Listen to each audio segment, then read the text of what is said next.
It's Dr. J. Smith back with you again. We've This has been a fascinating pandemic, lockdown where we're all at home and most of us are looking for things to engage with, and I've been getting an awful lot of requests from you and from those who are on my email to engage with this area of the historical critique of Islam concerning the beginning of how Islam all began. Remember, we have always had this problem with Islam, with a man named Muhammad, and also with the city of Mecca, with the religion itself, as far as the people call Muslims, and of course with the Quran. And we've always wondered, why is it that everything we see about these five areas are all referred to in the 8th and 9th and 10th century, but not in the 7th century where they existed? And this has always been a perennial problem for those of us who are trying to find out how Islam really began. We don't trust those 9th and 10th century biographies, the Sirah, or the sayings, the Hadith, or the Tafsir, the commentaries, or the histories, the Tahrim. We've always asked this, as historians, you always go back to that which is the closest to the event, hopefully to the originals, or to actually the eyewitness account of who this man Muhammad was, what he did, what he said, and where he went. But we can't, and that has been a real problem because none of that exists. None of this material on Muhammad or on Mecca or on the Quran. All of this either comes from the 8th or the 9th or even the 10th century. And so over a month ago, back on April the 19th, I decided to just zero in on the 7th century, zero in on the very beginning, looking at that century and looking only at artifacts from that century. And I've been trying to put up video after video because you've been requesting it. Most of you are in lockdown. You have the time on your hands to look at these videos. And I've just been interested in what we can discern from that century, not from the 8th or 9th or 10th. I want only the 7th century. That's the century that Muhammad was living. That's when he died. That's when the Quran was put together. That's when he supposedly lived in Mecca. That's when he claimed to be, according to Islamic traditions, that he was a Muslim, and that supposedly is when Islam really birthed itself. It took on the image of Islam that we see today. That's what the Islamic traditions have always been telling us. So I'm back there looking and delving into the Astronomy, these letters from Muhammad supposedly, looking at the Constitution of Medina. And when I've been looking at that, I've also tried to ask, well, what do we know about Muhammad himself? And that's why I brought Robert Spencer on board a few days ago to have this interview that has gone really viral, and it's been terrific, and people who have responded, and there are many questions. Nonetheless, who is this Muhammad? What is this Islam? Who are these Muslims? Where is this Mecca? And where is this Quran that Muslims keep telling us about from that century, from the 7th century? Well, about a year ago, I was at a large conference in Poland. It's called the European Leadership Forum. And back there in 2019, right a year ago, almost still today, they asked me to do a workshop on this very question. And I did a 2.5-hour workshop, which they put up on YouTube. They just put it up 2 months ago. It's been up on YouTube for only 2 months on their FOCL site. And already 115,000 people have watched that workshop. Now, that ELF forum is now starting today, the 22nd of May, a year later, but it's not in Poland today. It's actually online because everybody who would be going to that conference has had to stay home in all the various countries all over Europe, also here in the United States and in Asia and Africa and other places. So there is nobody able to go to Poland right now. So they're doing it online. And I asked a request, and I asked them if I could take that workshop that I did a year ago, which is all about what we're talking about right now, and if whether I could put it up onto my site. If I could look at that workshop and let people see it, because it would not only fit in with the rubric of what ELF is doing right now in this next week, it also comes from ELF. It's already up on their site. 115,000 people have already watched it. I wanted my people to see where I was a year ago. Now, this was 2019. Remember, we're in 2020 now. We're in May 2020, exactly a year later. And this is the problem in some ways with historical criticism. Historical criticism keeps changing because new material is being found. I didn't know a year ago about the coins. I wasn't aware about these letters. I hadn't really looked at the inscriptions. This is all new material that has come to light in just the last year. And what I say today, I am saying today in May or June or July in 2020, I will have to move on and continue to embellish that because of new material that will yet come to light. So what I want to do is I want to share this workshop that I did a year ago. I want to share it with you now, those of you who are watching my channel. It's a long workshop. It is 2.5 hours. It is owned by ELF, European Leadership Forum. It is up on their FOCL YouTube site. There are 2 other workshops that I did there, one on the 10 most often asked questions, and also the 20 logical fallacies. Those are also up on the website. I think about 24,000 people have watched one of them. Another 12,000 have watched the other. So they're becoming very popular, and they're just moving right up the scale, proving that there is a real desire to understand Islam historically. There is a real desire to engage with Islam publicly. And because of the fact that this is such a popular theme, it makes sense, therefore, to also put this in many different platforms. So I will be bringing those videos of those workshops. I will be putting them up on Pfanderfilms at a later date. This one, however, deals with exactly the topic we're dealing with. It deals exactly with the 7th century. It asks the question, how then did Islam begin? Or as I titled it, where is the man? In search of the man. In search of the man. Where is Waldo? I'm asking, where is Muhammad? And so this workshop tried to look at all that we are now coming to, all that has been given us, all the different artifacts, the different letters, the buildings, the manuscripts of the Quran, looking at what we now know. That was a year ago. What we know then, concerning what we think or how we think Islam began. Not what the traditions are telling us, not what the Sirah or the Tafsir or the Tahriq or the Hadith are telling us, what actually did happen from the sources of that century. That's the historical work that everybody should do and what we want to continue to do here at Pfanderfilms. So sit back, take out your notes, and try to engage with the material that I'm introducing. I do go into an introduction of why I'm asking these questions, who I am, where I come from, and also the need for apologetics and polemics. So I do a kind of an introduction before I get into the real meat of this question. How then did Islam really begin? What do we know about the emergence of Islam? Okay, I'm going to stop there and let you get right into it. This is Jay here on the 22nd of May, 2020, so you can see the date, and let's see what we know today and what we're going to know in the future. This is Jay. Over and out.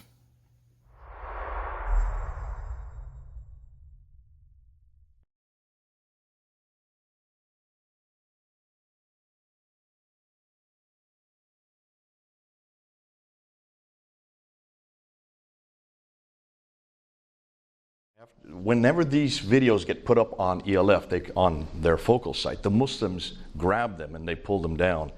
And then they unpack everything I've said, and then they take me on, and it's great fun. So I know this is all going to be, you Muslims, you're going to take all of this stuff and you're going to pull it down. And this is one way to engage. In some ways, it's a good way also to be peer-reviewed. This is a way of being peer-reviewed. I know that hundreds of Muslims are going to see what I'm going to say today, and they're going to put up videos. I'm going to have to then respond to them. And that's how we learn, and that's how we actually increase. And so it's great fun, this kind of interaction. Let me give you a background as to why and who I am, so you understand why I'm saying what I'm saying, because it may disturb you, especially being European, this kind of talk.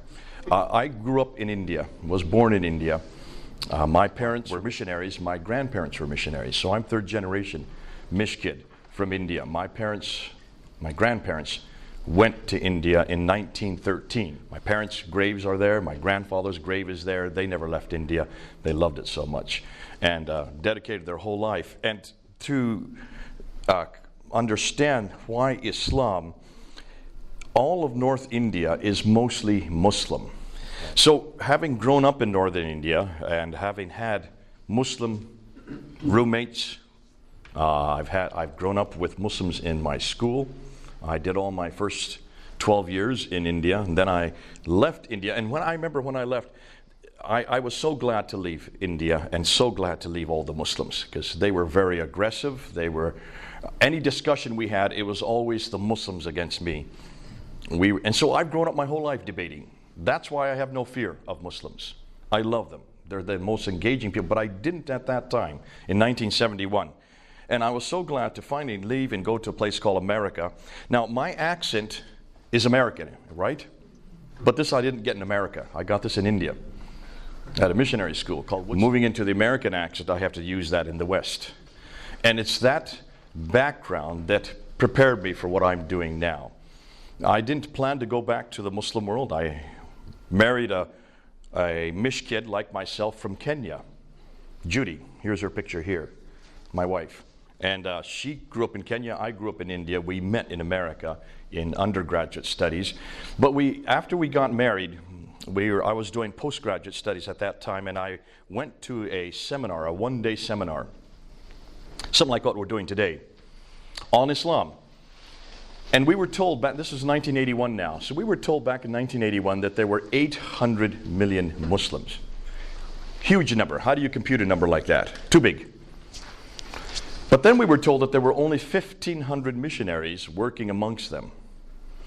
Now that number I could compute. That was a small number, and we were told that 1,500 only made up 2% of all missionaries. So worldwide, we were sending only 2% to the fastest growing religion on earth. And those two numbers were like a slap in the face. And I turned to my wife and I said, what in the world are we doing wrong? Why is it we're only sending 2% to the one religion that's attacking us at our foundation, the one religion that is growing faster than any other, the one religion that is taking over the world? Now that back then in 1981, it was still pretty much in the Muslim world. There weren't that many Muslims in the West yet. And so we went to our mission board and we said, listen, send us to the Muslim world. And they had no work with Muslims, which was symptomatic of the very problem. So we were seconded, that means we were lent out to SIM, which used to be called Sudan Interior Missions. Now they call it Society of International Ministries. And they sent us to Senegal, West Africa. By this time, I had a master's degree in Islamics from Fuller Seminary under Dr. Dudley Woodbury. So I thought I knew everything I needed to know about Islam, having grown up with it, having had a master's degree in it. And I went to Senegal, and the reason why they sent us to Senegal is because no one else wanted to go there.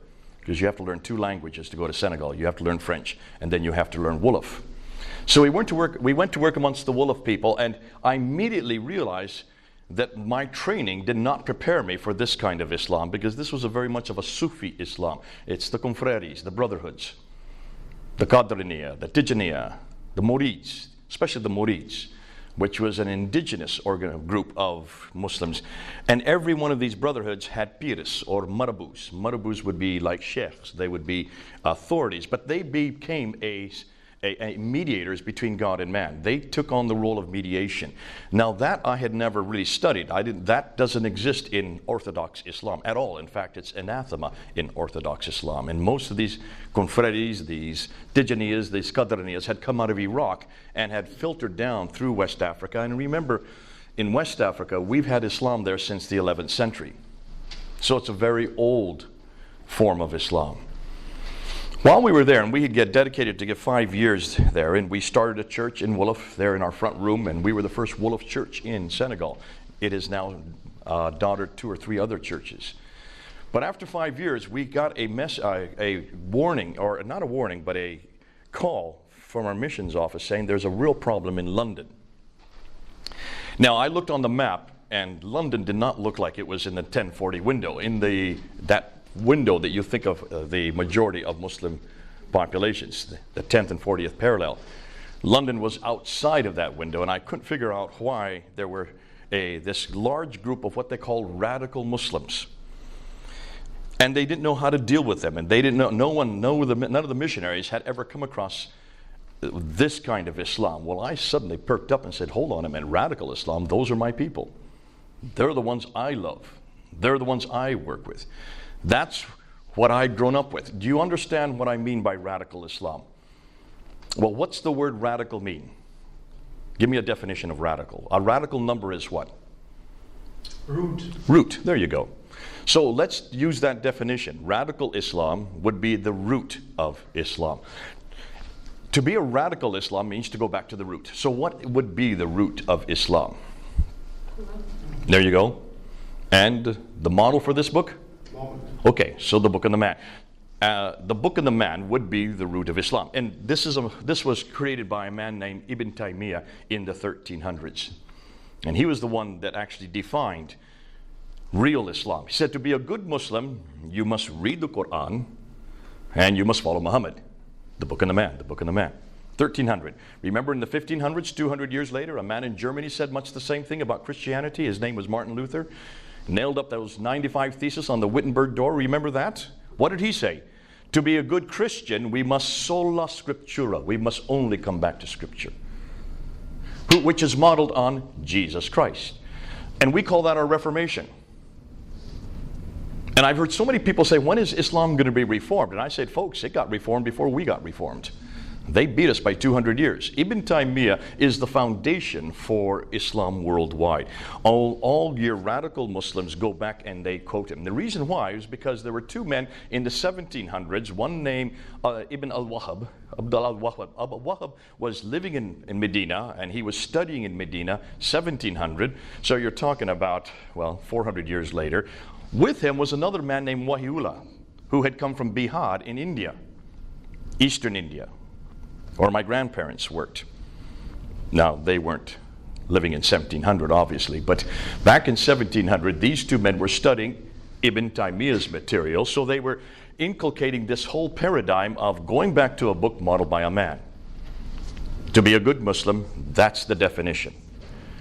Al-Wahhab he remained there in Arabia. He then amalgamated himself with a family called the Ibn Saud family. The Ibn Saud family then eradicated all their enemies and took over the entire peninsula. But they were nothing more than a political control. They needed a religious authenticity, and that's why they brought in Al-Wahhab, because he gave them the legitimacy of theology.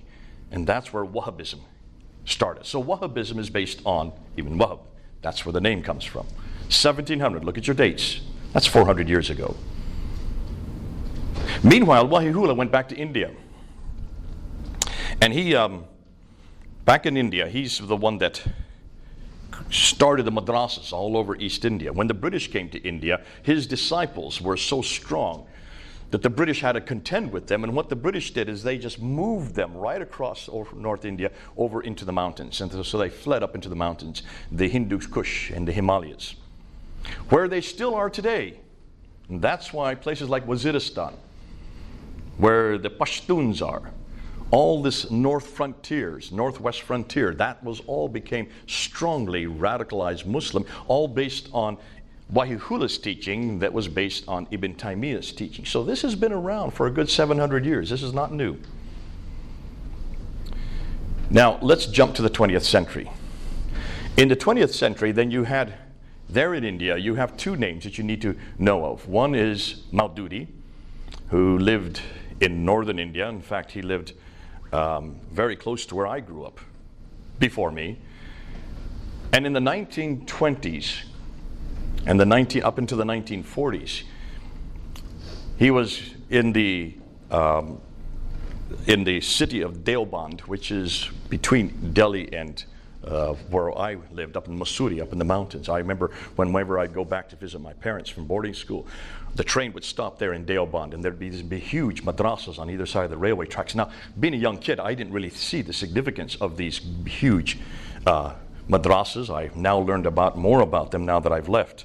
But it was fascinating because he then in 1947, when India got its independence, he then moved from India and moved over to Pakistan and started the Jamaat-e-Islami. And the Jamaat-e-Islami then took over many of those madrasas in the northwestern frontier. And they created huge schools of training, all training and teaching Ibn Taymiyyah's material. Go back to the Quran, modeled by the Prophet Muhammad. Their students were talibés. Talibé means student in Arabic and in Urdu. The talibé became the Taliban. The Taliban then moved into Afghanistan, because that's all Pashtun, they're all the same tribe. Moved into Pakistan and threw out the Russians. That's probably where you all came into the picture. That's where many of you then were living, and you know what happened once they threw out the Russians. Meanwhile, in Delhi, well, even before that, in 1920s, a man named Muhammad Ilyas. Muhammad Ilyas was another very radical Muslim who had been brought up on Ibn Taymiyyah's material. He had been heard about all that Wahihullah. But we're now in 1920s, he started another group called the Tablighi Jamaat in Delhi, capital of India. And remember, at that time, Pakistan, India, and Bangladesh were all one country, created by the British. So that was a huge block of Muslims right there in one country. In 1947, then it became three countries: West Pakistan, India, and East Pakistan, or the other way around for you: West Pakistan, India, and East Pakistan. So here you have the Tablighi Jamaat growing in India. You have the Jamaat Islami growing there in Pakistan. That's what's happening in the Indian subcontinent. Now, this group, the Tablighi Jamaat, has grown and grown and grown since 1920s, 1924, so almost 100 years. It now is in 120 countries, and it has a membership of 80 million. Let me repeat that number, 80 million. That's a big number, isn't it? That's the population of Britain right there. Those are the Muslims I have been having to contend with in Britain. Most of the radical Muslims I'm engaging with are the Tablighi Jamaat. It was the Tablighi Jamaat that came and blew themselves up and killed 52 people in July 7th, 2005 in London. Do you all remember that? That is the Tablighi Jamaat. Most of the attacks that we've been getting in London and Manchester, we're just celebrating yesterday or today the bombing of Manchester. That was yesterday, I think. That was at the Tablighi Jamaat. So almost all the attacks that we're getting in Britain are infused by the teachings of the Tablighi Jamaat. These are the groups that none of you have heard about, and you never will hear about because you're not engaged in that level. Most of you have only think about Islam as being Arab. You're not thinking about the Indian subcontinent. The Indian subcontinent is by far much greater, much bigger than anything in the Arab world. And it's the Indian subcontinent where we're getting all of our attacks against Christianity. There is not one well-known Muslim Arab who is attacking Christianity. Name me one. Let me give you the names of all those who are attacking Christianity. Ahmed Didat. Is he Arab? No. He lived in Durban in South Africa, but he's from India. Zakir Naik. Go up on YouTube, put his name there. Thousands of videos by him. He's from Bombay. Probably the most prolific today. Shabir Ali. No. Lives in Toronto, but he is from India.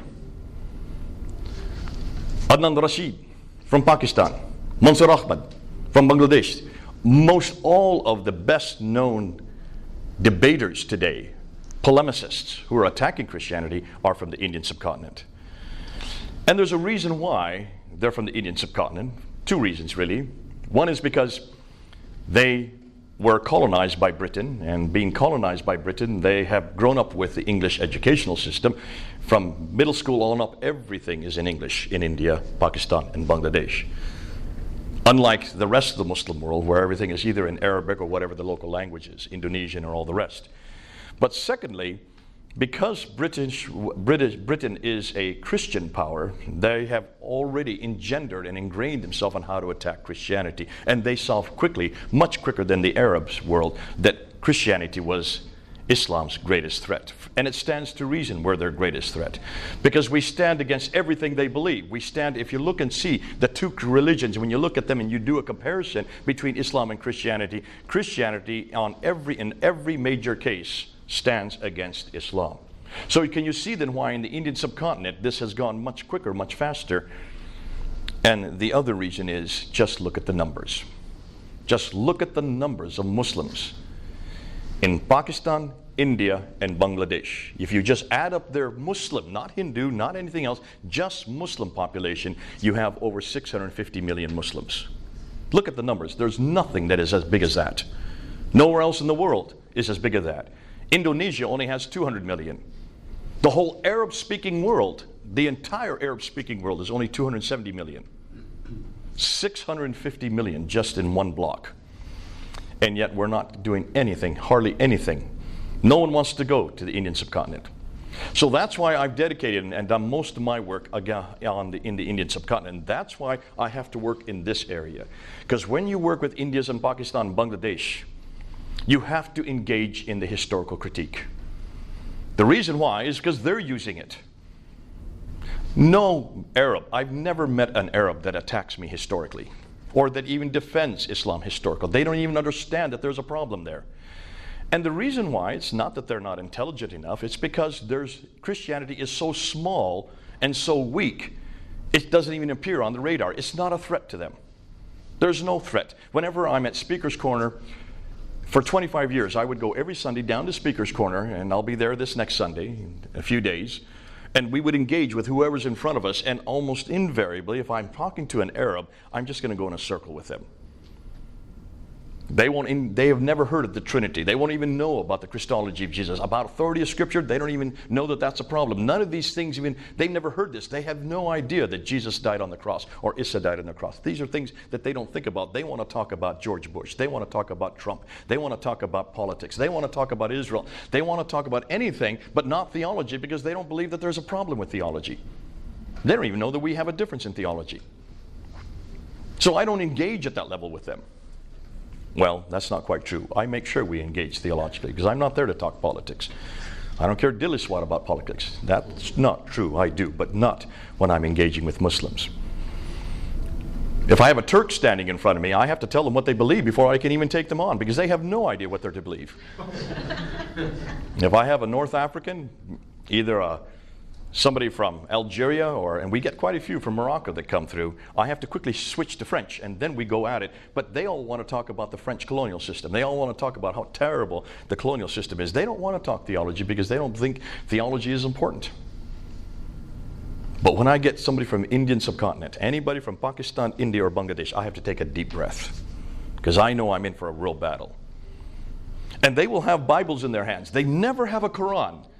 They never bring a Quran. They only have Bibles. And they have little post-it notes all the way through with seeming errors or historical anachronisms or scientific problems. God bless them. Aren't they great? I'm so excited when I see a Muslim with a Bible in their hands, because then I know I'm home. I know that we're going to have a great discussion. And we usually go out to tea afterwards, and usually they pay for it. And this is the lovely thing about Muslims. They love, especially from the Indian subcontinent, they love to talk theology. And they love to talk about two things. What are the two things they like to talk about? What would you guess? The book and the man. They always want to take on this book. And they want to take on the man behind this book, Jesus Christ.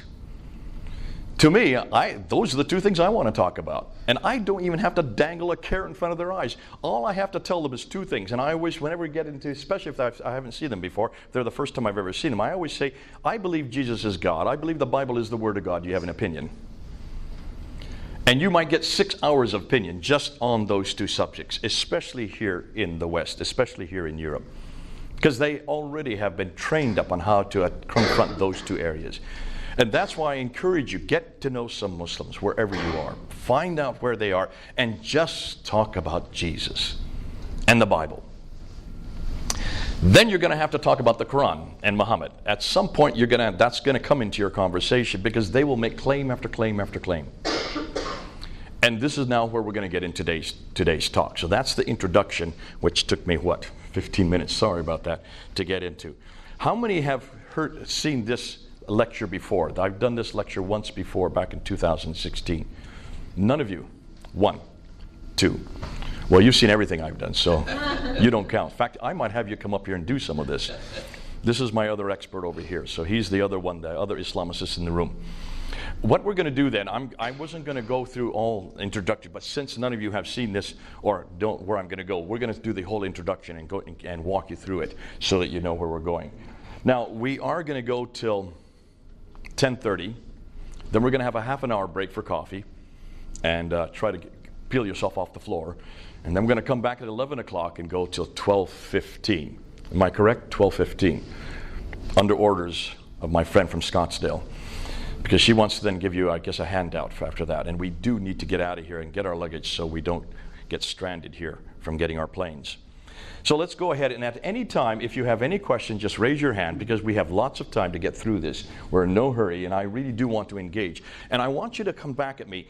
try as best you can, especially, I mean, you put on your Muslim cap today, all right? Try to be a Muslim and try to listen to this from a Muslim perspective and try to hammer me any way you can, because the more I can get hammered now, the better it's going to be for that film. But also, it's better for the Muslims to see that we are able to engage like this as Christians.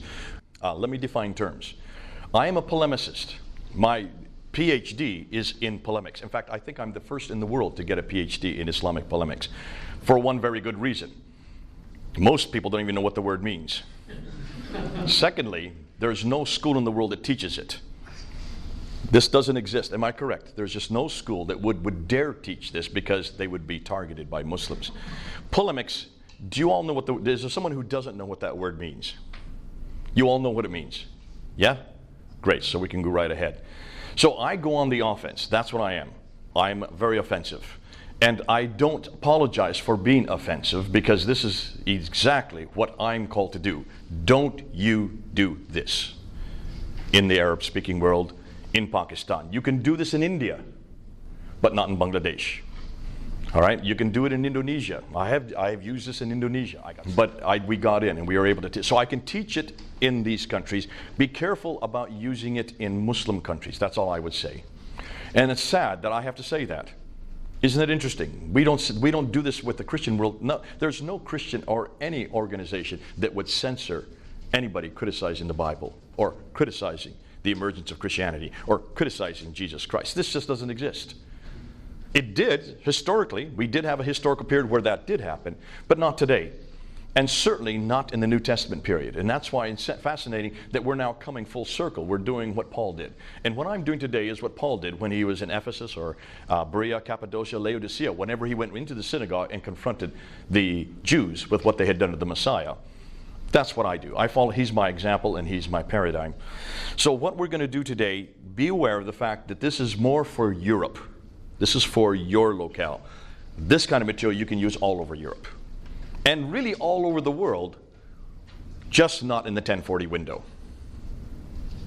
And I'm even saying that, be careful, because there are many places you can use it in the 1040 window.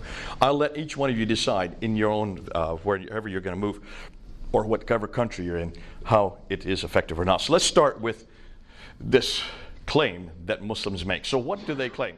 Well, they make the claim, and for the last 1,400 years, they've made this claim. Now, I am going to tell you, put your pencils down. You're not going to keep up with me. However, all of you can have this PowerPoint. At the end of the session, just give me your USB drive, and I'll slip it over to you, and you can put it on your computers. So this is available to all of you, not to those on the camera. I get this all the time. People all over the world, you said we could have this PowerPoint, because I said it on camera. For people only in this room, you can have this PowerPoint, all right? Because I do not want to spend my whole life sending PowerPoints all over the world. And remember, even what I say today, in another 6 months, it'll have changed. Because we're getting in so much new material all the time. That's the exciting thing about this material. It is new, and it is exciting, and it's all going one direction, which is really helping us out. So let's go ahead and start with this claim. Whether Muslims are radicals, whether they are nominal, whether they are liberal, they would all make, well, maybe not the liberals. Let's hold off on the liberals. They may not make this claim, but anybody else would say that Muhammad is the last and the greatest of all prophets. They would say that the Quran was his revelation sent down only to him, and that it is the final and greatest revelation. So it supersedes anything that comes after it, or sorry, even before it. And therefore, Islam is the final religion based on Muhammad's life and sayings and the Quran's teaching. So that's the book and the man. The teachings of Muhammad would be the Sunnah, and that would include the Sirah, which is the Siratul Rasulullah, his biography, the Hadith, which would be his sayings, the Tafsir, which would be the commentaries on the Quran, and the Tahriq, which would be the history. So those are the four genres of the Islamic, or the Sunnah of the Prophet, looking at his example to then apply what's in the Quran. So, Islam is completely dependent on one book and one man, the book and the man. So we need to investigate both the Quran and Muhammad and see if indeed the Muslims are correct. We've already done the book 2 nights ago, and that, by the way, is up online. That what I did 2 nights ago is already up online on Pfanderfilms. If you want to take a card, here's the thing on YouTube, Pfanderfilms. Go up and look at it. I put it up about a month and a half ago. It was a talk that I did on the Quran in Hong Kong back in November, where I was to debate a Muslim, and he never showed up. So what I did, we decided to go ahead and put it and do it at the university there, the city university. The day before we were to do that talk at the city university, the Muslims in Hong Kong went to the authorities and said that I was a hate preacher and that I was an Islamophobe. Now, the city university didn't even ask to talk to me about it. They just banned me from the university, just like that. This is the second year running where that has happened. The year before, in 2017, I was also in Hong Kong to go to another university to talk a similar talk, and we had already started the talk like we're doing right now. We were halfway an hour into the talk when the authorities came and threw us all out, 200 of us. And we all had to walk down the hill to a church and continue it. But you know, you can ban us all you want. We still film everything we say. And that went up on my Pfanderfilms site about a month and a half ago. Over 40,000 people have watched it now. And we're getting reports. Muslims are now contacting me who have become Christians because of that talk. The same talk that you all heard, but you heard very encapsulated, very short form, that is now up. So you can get the one on the Quran on Pfanderfilms. That's up there now. Now this here is the next step. This is going now to Muhammad himself. This is going to the emergence of Islam and to these claims. One book modeled by one man. So what about the man? Well, let's see what Muslims have said. And this is what I called, this is the classical account. This is the only account you're going to hear on university campuses. This is the one you've grown up with. This is the one that every Muslim knows. And it starts from the premise that Muhammad was born in 570 in Mecca. That he received, or he came upon an angel in the Hira cave. Now he would go up there and meditate according to the classical account. I'm going to keep saying the classical account, okay? You'll see why. According to the classical account, based on Ibn Hisham and Ibn Ishaq. So anytime I say Ibn Hisham and Ibn Ishaq, hold on to that, you'll see why. In 610 then, when he was approached by this angel, well, he didn't know who it was, and the angel says, Aqra, which means read or recite. And his response was, Ma aqra, I cannot recite. The angel squeezed him. This happened 3 times, and finally the angel let him go. He fled back to Mecca, went to his wife, Khadija, his only wife at that time, told her what had happened. And so she did a quick test by having him sit on either leg, asking him the question, and then disrobing, knowing that if it was an angel, the angel will not be in her presence while she was naked. And so when he still still said, yes, this was what happened to me, she realized he was telling the truth, went to her cousin, Waraka ibn Nawfal, to have him listen to this story. Waraka ibn Nawfal, according to the traditions, was a Nestorian Christian. Isn't that interesting? So her cousin is the one that listens to the story, turns to Muhammad and says, truly, you are a prophet. This is a revelation coming to you. So it's a Nestorian Christian that gives Muhammad the authority as a prophet, one of the ironies of history. He then starts to receive these revelations, and he receives them from 610 to 622 there in Mecca. He then, while he's receiving these revelations, he then recites them. He does not write these down. His companions there in Mecca would memorize what he was saying. So if you look at the Quran and you just split it in half, now this goes from right to left because it follows the Arabic. That would be Medina, this would be Mecca. So it's these surahs at the latter half, the second half of the Quran. There are some Medinan material here, and there is some Meccan material here, but that's the Meccan. It's the second half of the Quran because they're the larger surahs. Sorry, the other way around. They're the smaller surahs. So these revelations were much more short-winded to begin with, and they got more and more long-winded as he moved to Medina. He moves to Medina in 622, but before he moves to Medina, and then 621, he is woken up in the middle of the night, and he's told to go up on the back of a winged horse who flies him up to Jerusalem, and from Jerusalem he goes up to the 7 heavens, gets up to the 7th heaven, and meets Allah up there, who tells him to pray 50 times a day. Comes down to the 5th heaven, meets Moses. Moses said, how many times did I ask you to pray? He says, 50. He says, that's way too many. Go back up and see if you can get it down. So he bounces back and forth between the 7th and the 5th heaven, bringing the prayers down from 50, 45 down to 10, 5 prayers. Once he gets it to 5 prayers, Moses says, fine, now you can go back down to earth. That's where we get the 5 prayers from. It's called the Miraj, and that happens there in 621 while he's in Mecca. Interesting. So the 5 prayers all Muslims pray today come from Moses. And it's fascinating because you will not find 5 prayers in the Quran. you will only find 3. Ironic, isn't it? Nonetheless, this happens in 621. 622, then, he is invited by the Ansar there in Medina to come up and arbitrate between the Ansar and the Jews. The Banu Kainuka family, the Banu Nadir family, the Banu Qurayza. These are the 3 Jewish tribes that were very wealthy, and they were dominating the trade, and the Ansar were having difficulties with them, and that's why they used Muhammad as a neutral arbiter to come and do that arbitration. So he moves up in 622. It's known as the Hijrah. Hijrah means, as you know, it means exodus. So he has an exodus to Medina with around 80, some traditions say as many as 200 followers. So it was not very large. Not very many people at that time. 622, then, he starts receiving this part of the Quran, the first part, the Medinan material, much longer, much more violent. These are the problematic chapters, not these. 622, then, that begins, and then in between 622 and 633, then in 630, he then moves down to Mecca, takes over Mecca without firing a shot. So now he controls all of the central part of Arabia, called the Hijaz, and then in 632 he suddenly dies, which tends to happen to all of us. Now, at his death, the Quran had not yet been written down. It was still on pieces of bark, stones, and in the memory of his companions. Abu Bakr takes over control, and he rules for 2 years. And at that time, he then is the first to have the Quran written down. He takes a man named Zayd ibn Thabit, who is the secretary of Muhammad, gives him that responsibility. So there's the first recension, the first copy, the first codex of the Quran written in 632 to 634. Abu Bakr dies, normal death. Umar takes over, and he's the one that starts to expand the borders and starts moving right across North Africa in your direction this way, and then goes this direction over towards the Sassanid area. The Sassanids, these are the Persians.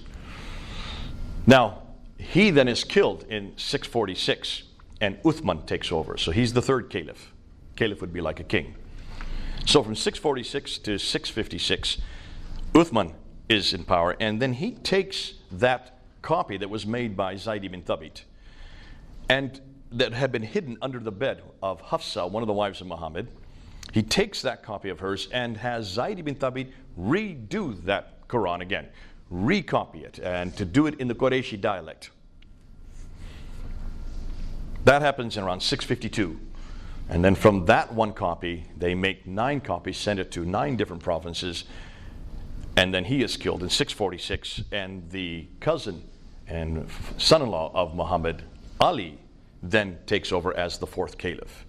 And he only survives 5 years. In 651, then he is killed at the Battle of Siffin by Muawiyah. So here you have the 4 caliphs, you have Muhammad's life, and you have the 4 caliphs. And sorry, did I say 651? 661, because he takes over in 656 to 661. So that's the story, the classical account. Have any of you heard any different? Now, you may have heard many other things. I'm just giving you the bare skeleton, okay? Is there any reason to doubt that? Everything I've told you, where does it come from? I helped you out about 5 minutes ago. I gave the names of where this comes from. Ibn Ishaq, Ibn Hisham, Al-Bukhari, Sahih Muslim, Ibn Dawud, Al-Tabari. Have you heard these names before? If you were a Muslim, and those who are listening, you would know these names immediately. And you would know that this is the only source for everything I've just told you. There's no other source. What are these names? Ibn Ishaq, Ibn Hisham, Sahih Bukhari, Sahih Muslim, Ibn Dawud, Al-Tabari. From 9th century. Good man. You do remember. Hey, give him a commendation. Take a look and see where this material. So everything we've talked about is right here in this period, right? There's the 570 to 632, and then on up to 656, around this area. So all this that we're talking about is where that red line is.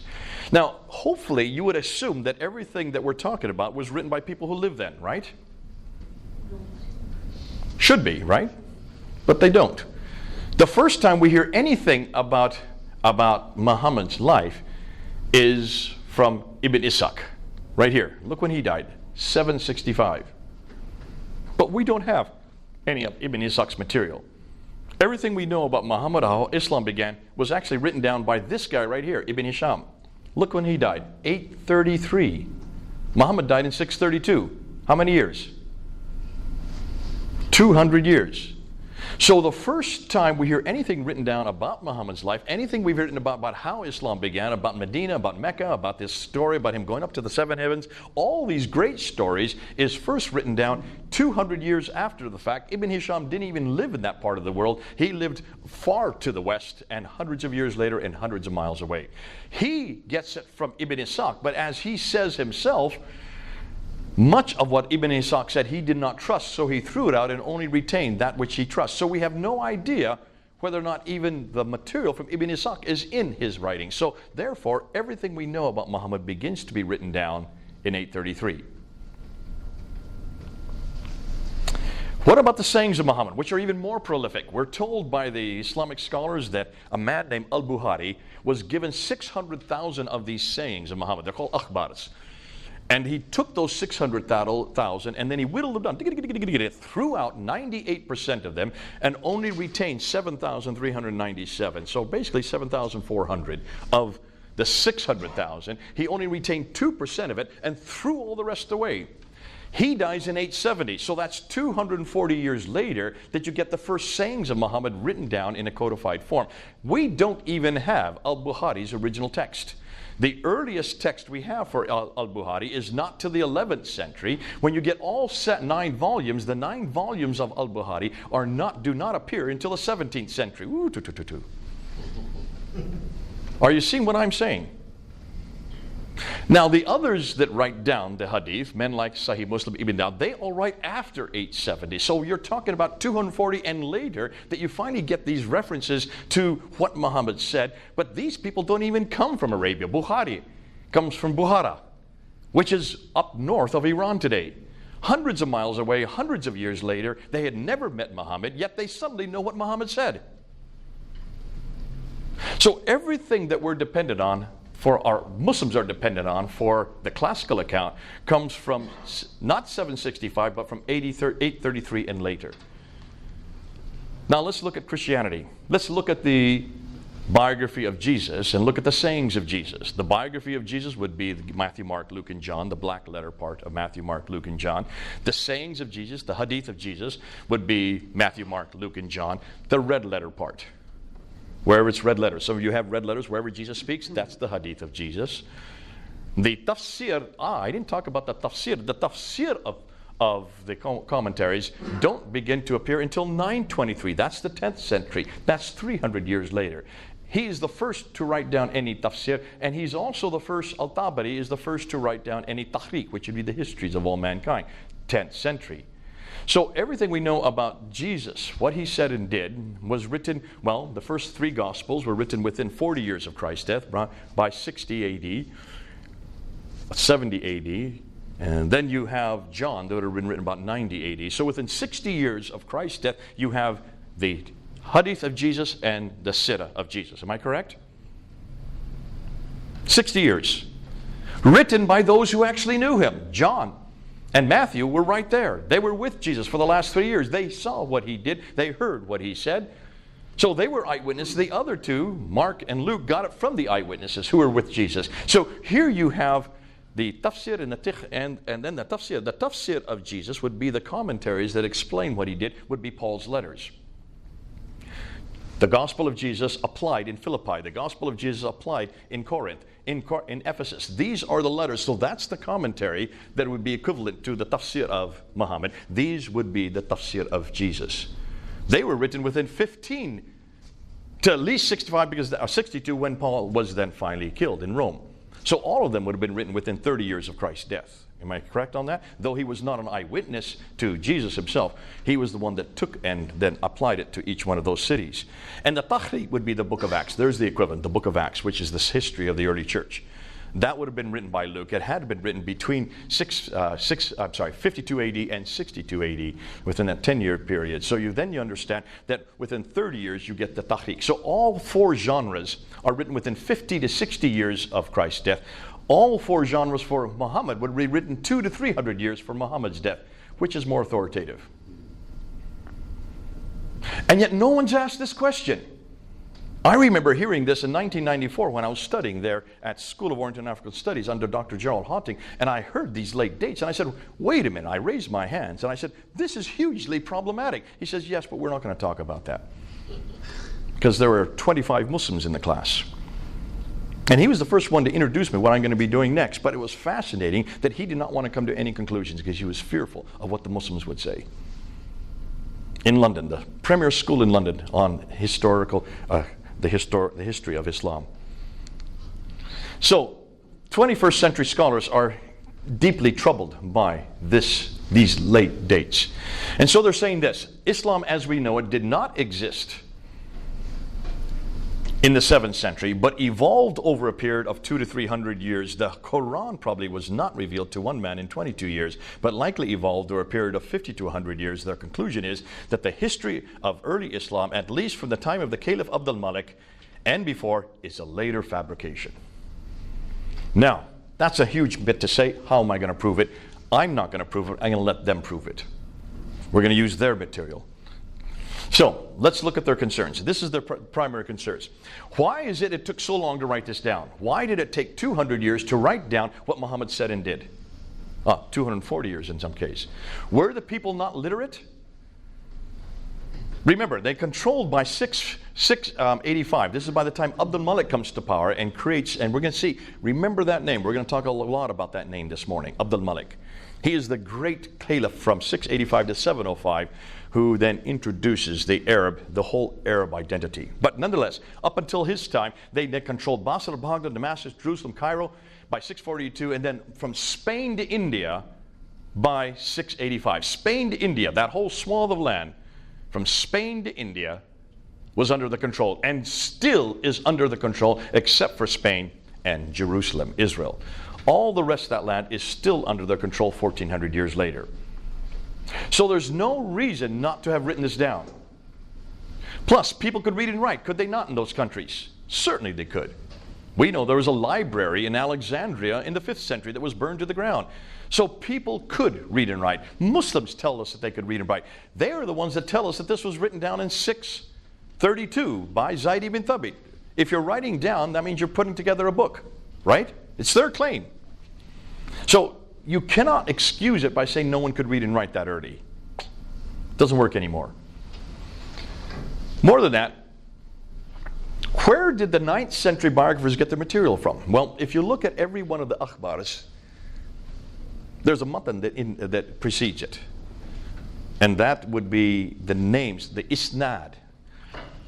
The isnad would be the names of those from what this material got it from. So I got it from so-and-so, who got it from so-and-so, who got it from so-and-so, who got it from a companion of the Prophet. And in every case of all of these akhbars, they have these isnads that are derived there. Now, what does that tell you? What is this all based on? Oral tradition. Everything we know about Muhammad, everything we know about Islam, everything we know about the emergence of Islam, everything we know about how the Quran was put together, all comes from oral tradition. I have a problem with oral tradition because I know what will happen. If I told you something in your ear and you tell her and it comes on down here, by the time it gets to him, what I tell you and what I tell him are two different things. You probably played that in birthday parties. We call it Chinese whispers. Sorry if there's any Chinese here. Or telephone. It's a great thing to play, but within a 15-minute period, if you can get a whole different story, can you imagine what happens over 200 years? And so you can see that this is problematic. This is enormously problematic if everything that Muslims are dependent on, everything they know about how Islam began, who their prophet was, and also how the Quran was written, is all based on oral tradition. Can it be trusted? Absolutely not. And that's why where the historians are very concerned. And what they're saying is, why not, if we cannot trust it, why don't we go back to the 7th century? Let's go back to the 7th century. Let's go to this time period when the world looked like this. And this is by 661. So we're talking about 661. They already controlled this part of the world. They moved into that part. And so from Andalusia, which is Spain, the name for Spain today, it's called Andalusia then, all the way over to the Mughal Empire, which is now India today, that whole swath of land was under their control. Very literate and very certainly would have had no excuse whatsoever to have written this down. Now, what I'm going to do is I'm going to look at these scholars here. These are the scholars I get my material from. Dr. John Wansborough, who is head of department at School of Oriental and African Studies, he came out with 2 books called Quranic Studies and Sectarian Milieu in the 1970s that blew open this whole criticism. And so I'm going to be using him. Dr. Gerald Haunting was my teacher in 1994 when I studied there at School of Oriental SOAS. And he looks at the first century of Islam and is probably the best one that I've come across that unpacks that material for us. Dr. Patricia Corona I knew her. When I started my doctorate, she was one of my first supervisors. She was at Cambridge at that time. She reads and writes 15 languages. All archaic languages. So you can see the scholarship that we're talking about. I don't think anybody's been able to equal her. She just passed away about 1.5 years ago. She got death threats for writing a book on Meccan trade. I'll be using her material on Mecca that we're going to come to. And she had to move from Oxford University to Cambridge University. That's when I knew her. My first debate in 1995, I went to her office and she was the one that actually walked me through all this newest material, and it was her material that I used in that debate. I gave 10 historical questions to Dr. Jamal Badawi in 1995, August of 1995. That was my first debate on this material. We're in 2019. This is 24 years later, and yet Jamal Badawi, none of them have been able to answer those 10 questions. All of them came from Dr. Patricia Corona. Now, we put that up on the internet. It's still up there. And you'll see why, because some of those I'm going to introduce in this talk. So this is nothing new for me. This has been around for 24 years, 25 years, moving on to 25 years. Dr. Andrew Rippin out of Calgary, he is probably the one that has brought these difficult ideas and put it down to layman's terminology. Now, he just passed away as well. Dr. Robert Hoyland out of Oxford, he's no longer there. I think he's up in Edinburgh. I'm not sure where he's at right now, but when he wrote his book on Seeing Islam as Others Saw It, he reads and writes 18 languages. So these scholars are really linguists. They go back to the original language and they read them in the original language, and they usually don't translate them for the rest of us because they don't want Muslims to read this, which is tragic because they're up in the scholastic world, they're in the academia world, and they do not want this to get down to the streets. When I was studying with Dr. Gerald Haunting, I would take what he was saying in class, and after 2 weeks, every Muslim in that class left the class. Not every, 2 remained. This is in 1994 when we were hearing this material. And it's the first time I'd ever heard this material. I had a master's in Islam and I'd never come across this material because they were not teaching this in America yet. This was only being taught in Britain and Germany. Those are the only 2 places they were teaching this new material. And I remember as the Muslims left, they slammed the door, yelling Allahu Akbar as they slammed. The reason why is they could not come up with any rebuttals. They had no idea how to handle this kind of material. And that's why Gerald Haunting was going very soft. He didn't want to come to any conclusion. He just put it out there. Well, I was going to Speaker's Corner at that time, and I just started to try it out at Speaker's Corner. And I got filmed there. They didn't have these smartphones back then, but they did have cameras. And it was put into a video cassette, and they were selling it in the bookstores there in London. And one of the students saw this VHS. Remember the old VHSs? Brought it to Dr. Haunting and showed him. And one of your students is getting up and actually introducing what you're teaching down at Speaker's Corner. He called me to his office, and he gave me a lecture. He says, "Don't you ever do this." I said, "Sir, if you're putting it out there, I've got to use it. If you're refusing to use it, I've got to do it. Don't stop me. Muslims need to hear this. It's no good for you just teaching it in a class and keeping it couched and keeping it private. This is devastating for Islam. This is going to destroy." And I said it to his side, this is the Achilles heels of Islam right here. And here you are keeping it to yourself, keeping it in academia, where it doesn't belong. Thank God that you're doing the research, but let us, if you're not going to do it, don't stop me from doing it. Let me get it out there.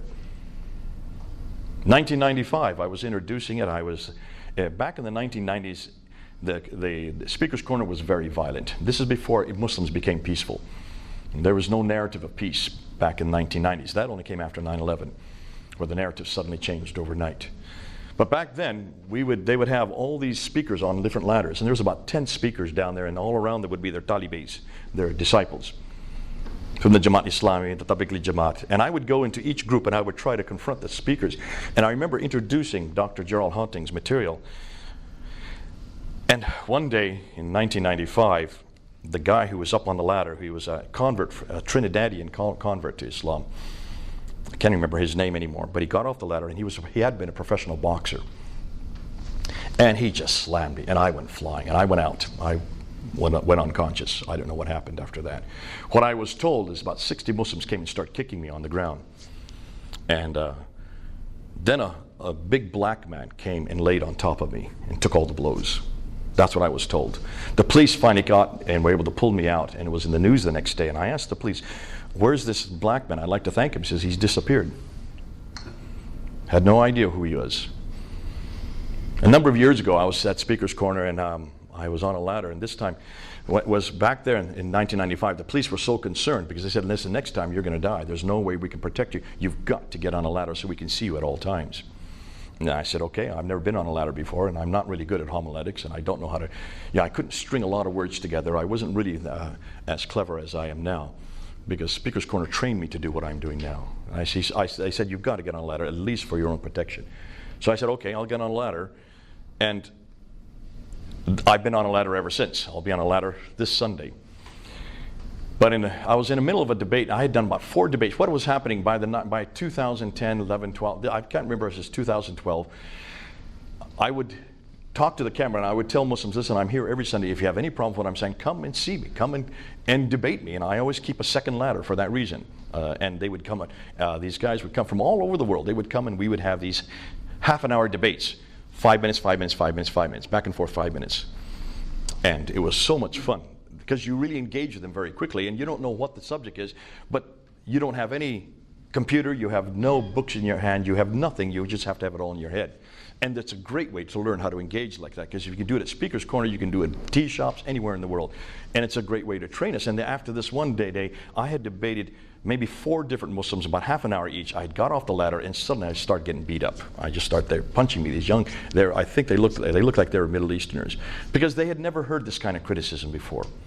And you can understand, if you're hearing this kind of criticism, how damaging it can be for the Muslims. And suddenly a big black man came and put his arms around me, said, "Let's go, Jay." And he took the blows for me. When I turned around to thank him, he had disappeared. So I call him Barry, my black angel. I was told by the Muslims that there are 2 angels above the branches who sit there, and they could see them. A fellow, Mubin guy in 2010, came from Canada, and he saw these angels on the branches above me, and he was scared to death. We went and had dinner afterwards, and he told me about it. And he had no idea what those 2 people were, why those 2 guys were up why they were up in the branches. And I said, "Well, tell me, what did you see? Because I've never seen them. In the 25 years there, I've never seen anybody in branches above me, these big oak trees that we stand under there at Hyde Park." And he says, "Well, there were 2 men sitting on a branch looking at you and smiling at you. You must have seen them, Jay. They scared me. You must have seen them." I said, "No, but I know what you saw." And I said, "Every day I get up on the ladder, there are churches in America, 20 churches or so. I get up on the ladder at 4 o'clock in the afternoon. They're there at 11 o'clock in the morning, so 5 hours difference. They're starting to pray that I preach the gospel. They're starting to pray that Muslims hear it. They're starting to pray for my protection." You saw the answer to their prayers. Those were angels. I have never seen them. And I know that Christians see angels everywhere, but Muslims are not used to this. You have no idea of the index. That's why God wanted you to see them, so that when you told me you saw these 2 men, I could trust you before I could trust any Christians on this. So I call them Harry and Barry. Harry and Larry. Those Harry and Larry on the branches and Barry on the ground. But this is the kind of stuff that when you unpack it, you're going to have to use this kind of protection. When Haunting heard that I was doing this, I said to him, "You keep doing the research. I'm not asking you to go public with this. However, anything you publish, I can quote. So be careful what you publish. But please do publish it, because we want to quote them." And I said, I understand this is not your battle. You're nothing more than an academic. You don't have anything really, there's nothing that you're in, there's no reason why you would want this to go to the Muslims, because you don't have a better answer. You have nothing to give them. I do. And the question is, what do we do if we're going to talk about oral tradition, or we're going to talk about historical authenticity and credibility? Should we not apply that to every faith, including the Jehovah's Witnesses, including the Mormons, and especially the Mormons? Because I understand, and I'm not an expert on Mormonism like you are, but when you look and ask the same question, historical critique on Mormonism, it destroys Mormonism, especially with the glasses of Joseph Smith. Can you see then why, if this exercise that we're doing today must be done to every book? It must be done to the Book of Mormon. It must be done to the Upanishads, the Bhagavad Gita, the Vedas. All the Hindu scriptures have to also pass the same historical test that so far only the Bible has. So getting to your second question, there's the segue right into the second question. I don't want to leave them hanging. I don't want atheists to take this material and use it because they have nothing to replace it with. I want to make sure that when Muslims hear the criticism that we're going to give, the historical criticism that we're going to give on the emergence of what they believe has always been authentic, I don't want to then therefore destroy that faith, because God bless them, they have a faith in God. They already believe in heaven and hell. They already believe in the prophetic line. They already believe that there is a beginning and an end. And more than that, they also believe that there is a problem with sin. So already we have some commonalities. I just want to bring them home. And I want to bring them home to another book that has passed every one of the tests we're asking of the Quran. I also want to bring him home to another man that's also passed this historical test that we're now applying to Muhammad. So for heaven's sakes, don't destroy that. But I also want to say the same thing to all of our Jehovah's Witnesses and certainly our Mormon brothers and sisters. They need to ask the question we're asking today of the Book of Mormon. And they're going to find that there are holes, enormous holes, historical holes with the Book of Mormon. Therefore, don't give up God, just come on home. Just come on home. And I say that to my Muslim friends, come on home. Because their faith in God is beautiful. And the fact that they have such a strong faith in God, I'm jealous of that faith. But they've got the wrong God. They've got the wrong history. They've got the wrong prophet. They've got the wrong book. So let's move on. Let's go ahead and look at these characters. Well, they're not characters. They're quite well-known individuals. Hoyland, as I said, from Oxford. Yehuda Nevo out of was at the University of Jerusalem. He is the one that actually went and looked at the earliest inscriptions and noticed all these inscriptions had no shahada on them, no reference to people called Muslims, no reference to a religion called Islam. Yet these are inscriptions from the mid-7th century moving right up to the late part of the 7th century. Muhammad died in 632 in the beginning of the 7th century.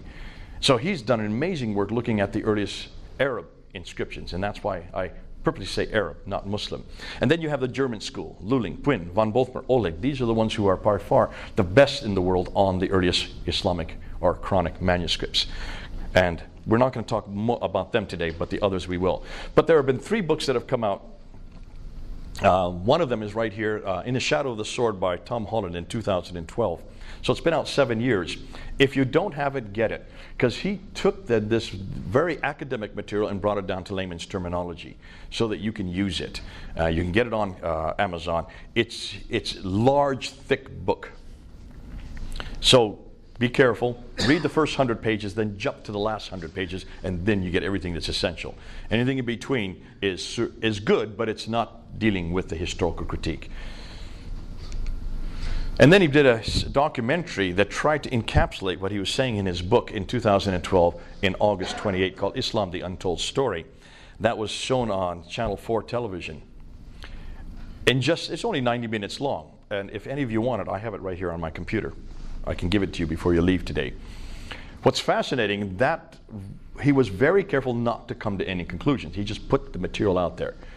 And they would have a scholar, a Muslim scholar, I think from Georgetown University, who stood next to him and asked him for his response, much like the question you just asked. And he's a scholar. And his response was, who cares? Basically, that's what he said. I don't really care because I realize that we have 1.6 billion. And on camera, he would have to say that. And that's what they'll say at Speaker's Corner this Sunday. Who cares? What's happening is the people who are watching the film care. They have to save face, and this is called what we call the private versus the public face. I don't really want them to say anything. I want them to go home and then deal with it. I want them in private to ask, now what are you going to do? When everything you know has been destroyed from underneath you, your foundations have been thrown out. So they tried to show this film a second time in November. The Muslims wrote in, they refused to let it be shown, and so it's never been shown a second time. The censorship is so strong in Britain now for anything that's against Islam. Then you have Dan Gibson. Now Dan Gibson is an archaeologist. He has rather than read books, although he has read books his whole life, he grew up in a family that were archaeologists. His grandfather was an archaeologist. His father was an archaeologist. They all lived in the Middle East, so he grew up in the Middle East. He speaks fluent Arabic, and he went in 1979 and did research on the geographical areas that are in the Quran, and also on the Qiblas, especially the Qiblas. That means the direction of prayer. And I'm going to use an awful lot of his material because he has probably been the most prolific in this area. So from 1979 to 2004, for 25 years, he lived in Morocco, he lived in Jordan, he lived in Yemen, and he just spent his time amongst the Bedouin. And he is the first one to actually go to every one of these locations. Physically go to every one of them and then get his coordinates in situ. He didn't stay in London or in a large city away from that place. He actually went to each one of these locations to find out how to answer these questions.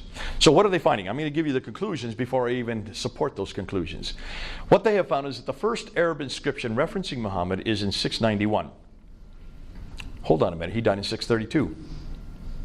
Do you see how problematic that is? The first Arab, I'm not using the word Muslim, I'm saying Arab inscription. We don't see any reference to Muhammad in any Arab text prior to 691. That's 60 years too late. The first reference to Muslims is in the 690s. Around the same time that Muhammad is introduced, so is the word Muslim introduced. Yet Muslims were supposed to have been around since 624. Muhammad was the Muslim that actually introduced it. So what did these Arabs call themselves? Well, they call themselves Saracens. That's the name for an Arab. They call themselves Hagarenes because they came in the line of Hagar. They call themselves Ishmaelites, the son of Hagar, so they were Ishmaelites. They call themselves Maghreb because they're from the Maghreb, and they call themselves Mahajurun. These are the names they give themselves. When you look at their documentation, they refer to themselves in these 5 names. Mahajurun are people of the Hijr, people of the Exodus. Could also be referred to being nomadic. The first reference to the word Islam is not till 691. That's first recorded on the Dome of the Rock there in Jerusalem, built in 691 by Abd al-Malik. That's why Abd al-Malik is so important. And then the first reference to Mecca, watch this. The first reference to Mecca is not till 741. That's the huge one. That's the one that is disturbing everybody. You'll see why as we get to it. The first biography of Muhammad, as I've already said, does not even appear until 833. So let's go right into it. Let's look at geography. Now, Dan Gibson, when he looked through this book here, and of course he scoured it, he noticed that there were about 65 references to geographical locations. Only 9 places are named. What was overwhelming were the number of references to these people that had contact with this prophet. But it doesn't name the prophet. In the Quran, you will only find Muhammad's name 4 times. Did you know that? I'll give you the references right here. These are the only places you'll find his name. Chapter 3, verse 144. Chapter 33, verse 40. Chapter 47, verse 2, and chapter 48, verse 29. That's it.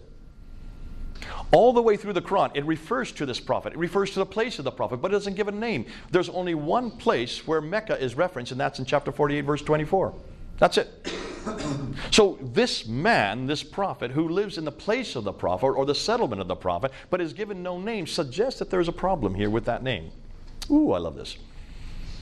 Can you then understand that we're starting to see that it looks like that this name was then added at a later date.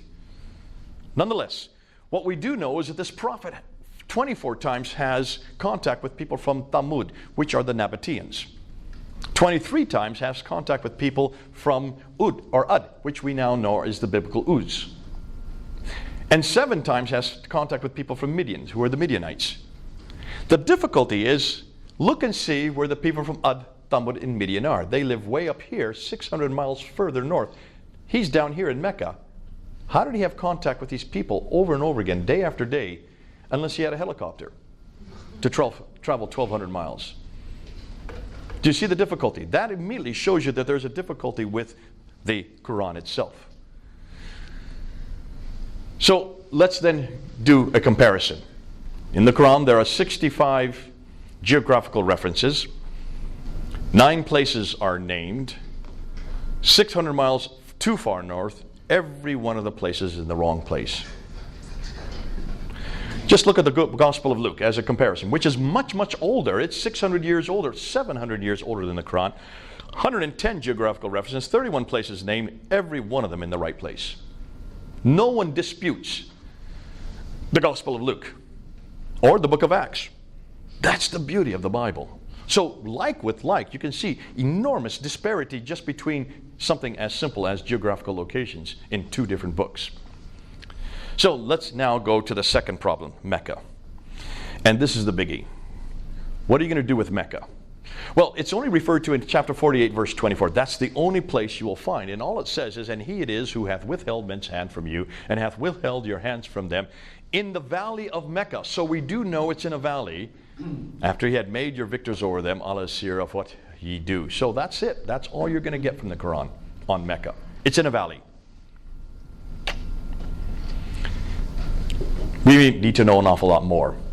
Now, according to not only the Quran, according to the traditions, there's an awful lot that Muslims impose on Mecca, though it doesn't say Mecca, it just says the place of the prophet, whoever this prophet is.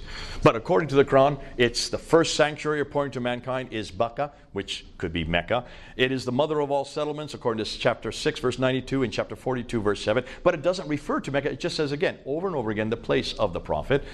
It is where Adam and Eve supposedly lived. It was where Eve was thrown down to, according to the traditions. In chapter 7, verse 24, they're thrown out of the Garden of Eden, which is up in space. See, their Garden of Eden is in space. Ours is on earth. Two completely different Garden of Edens.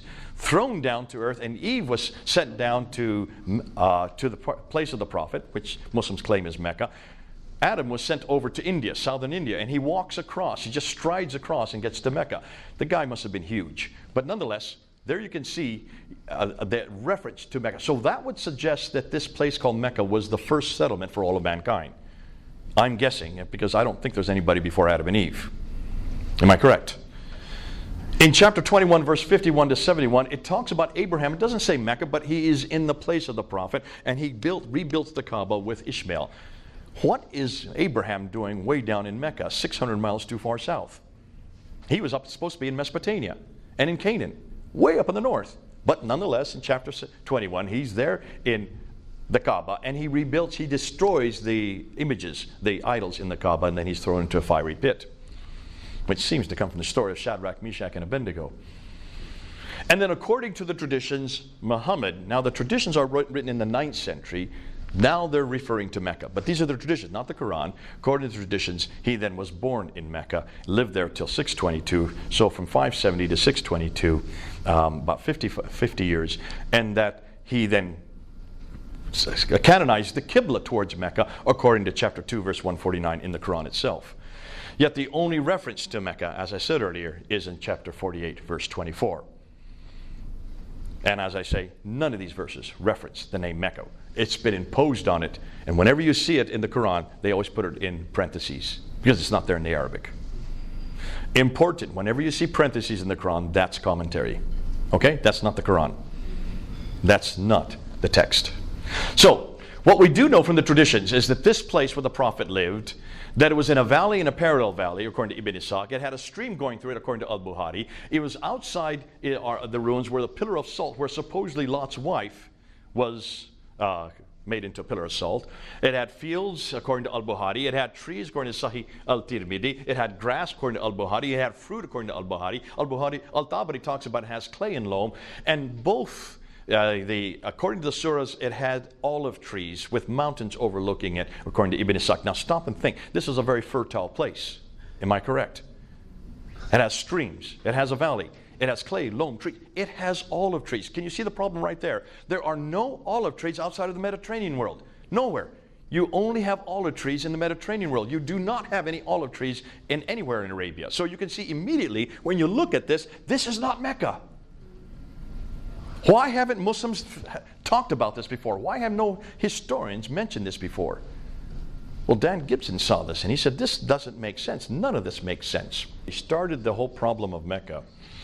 The difficulty is when you look at maps, this is just a modern day map looking back at the 7th century. Look at all the trade routes are in the green lines. And notice Mecca should be right here. That should be where Mecca is. Notice they don't go through Mecca. So here's another map of the trade routes, and notice they all go through, they come down through here, Petra. So these ones are coming down there. Notice this one here, that's important as well, the one that comes along the waterway. So here's a map. This is a map from the 6th century. That's where Mecca should be. It's not there. Here's another one. Mecca should be right there. It's from the 7th century. Mecca doesn't appear on that map. Here's another one from the 7th century. Mecca, still missing.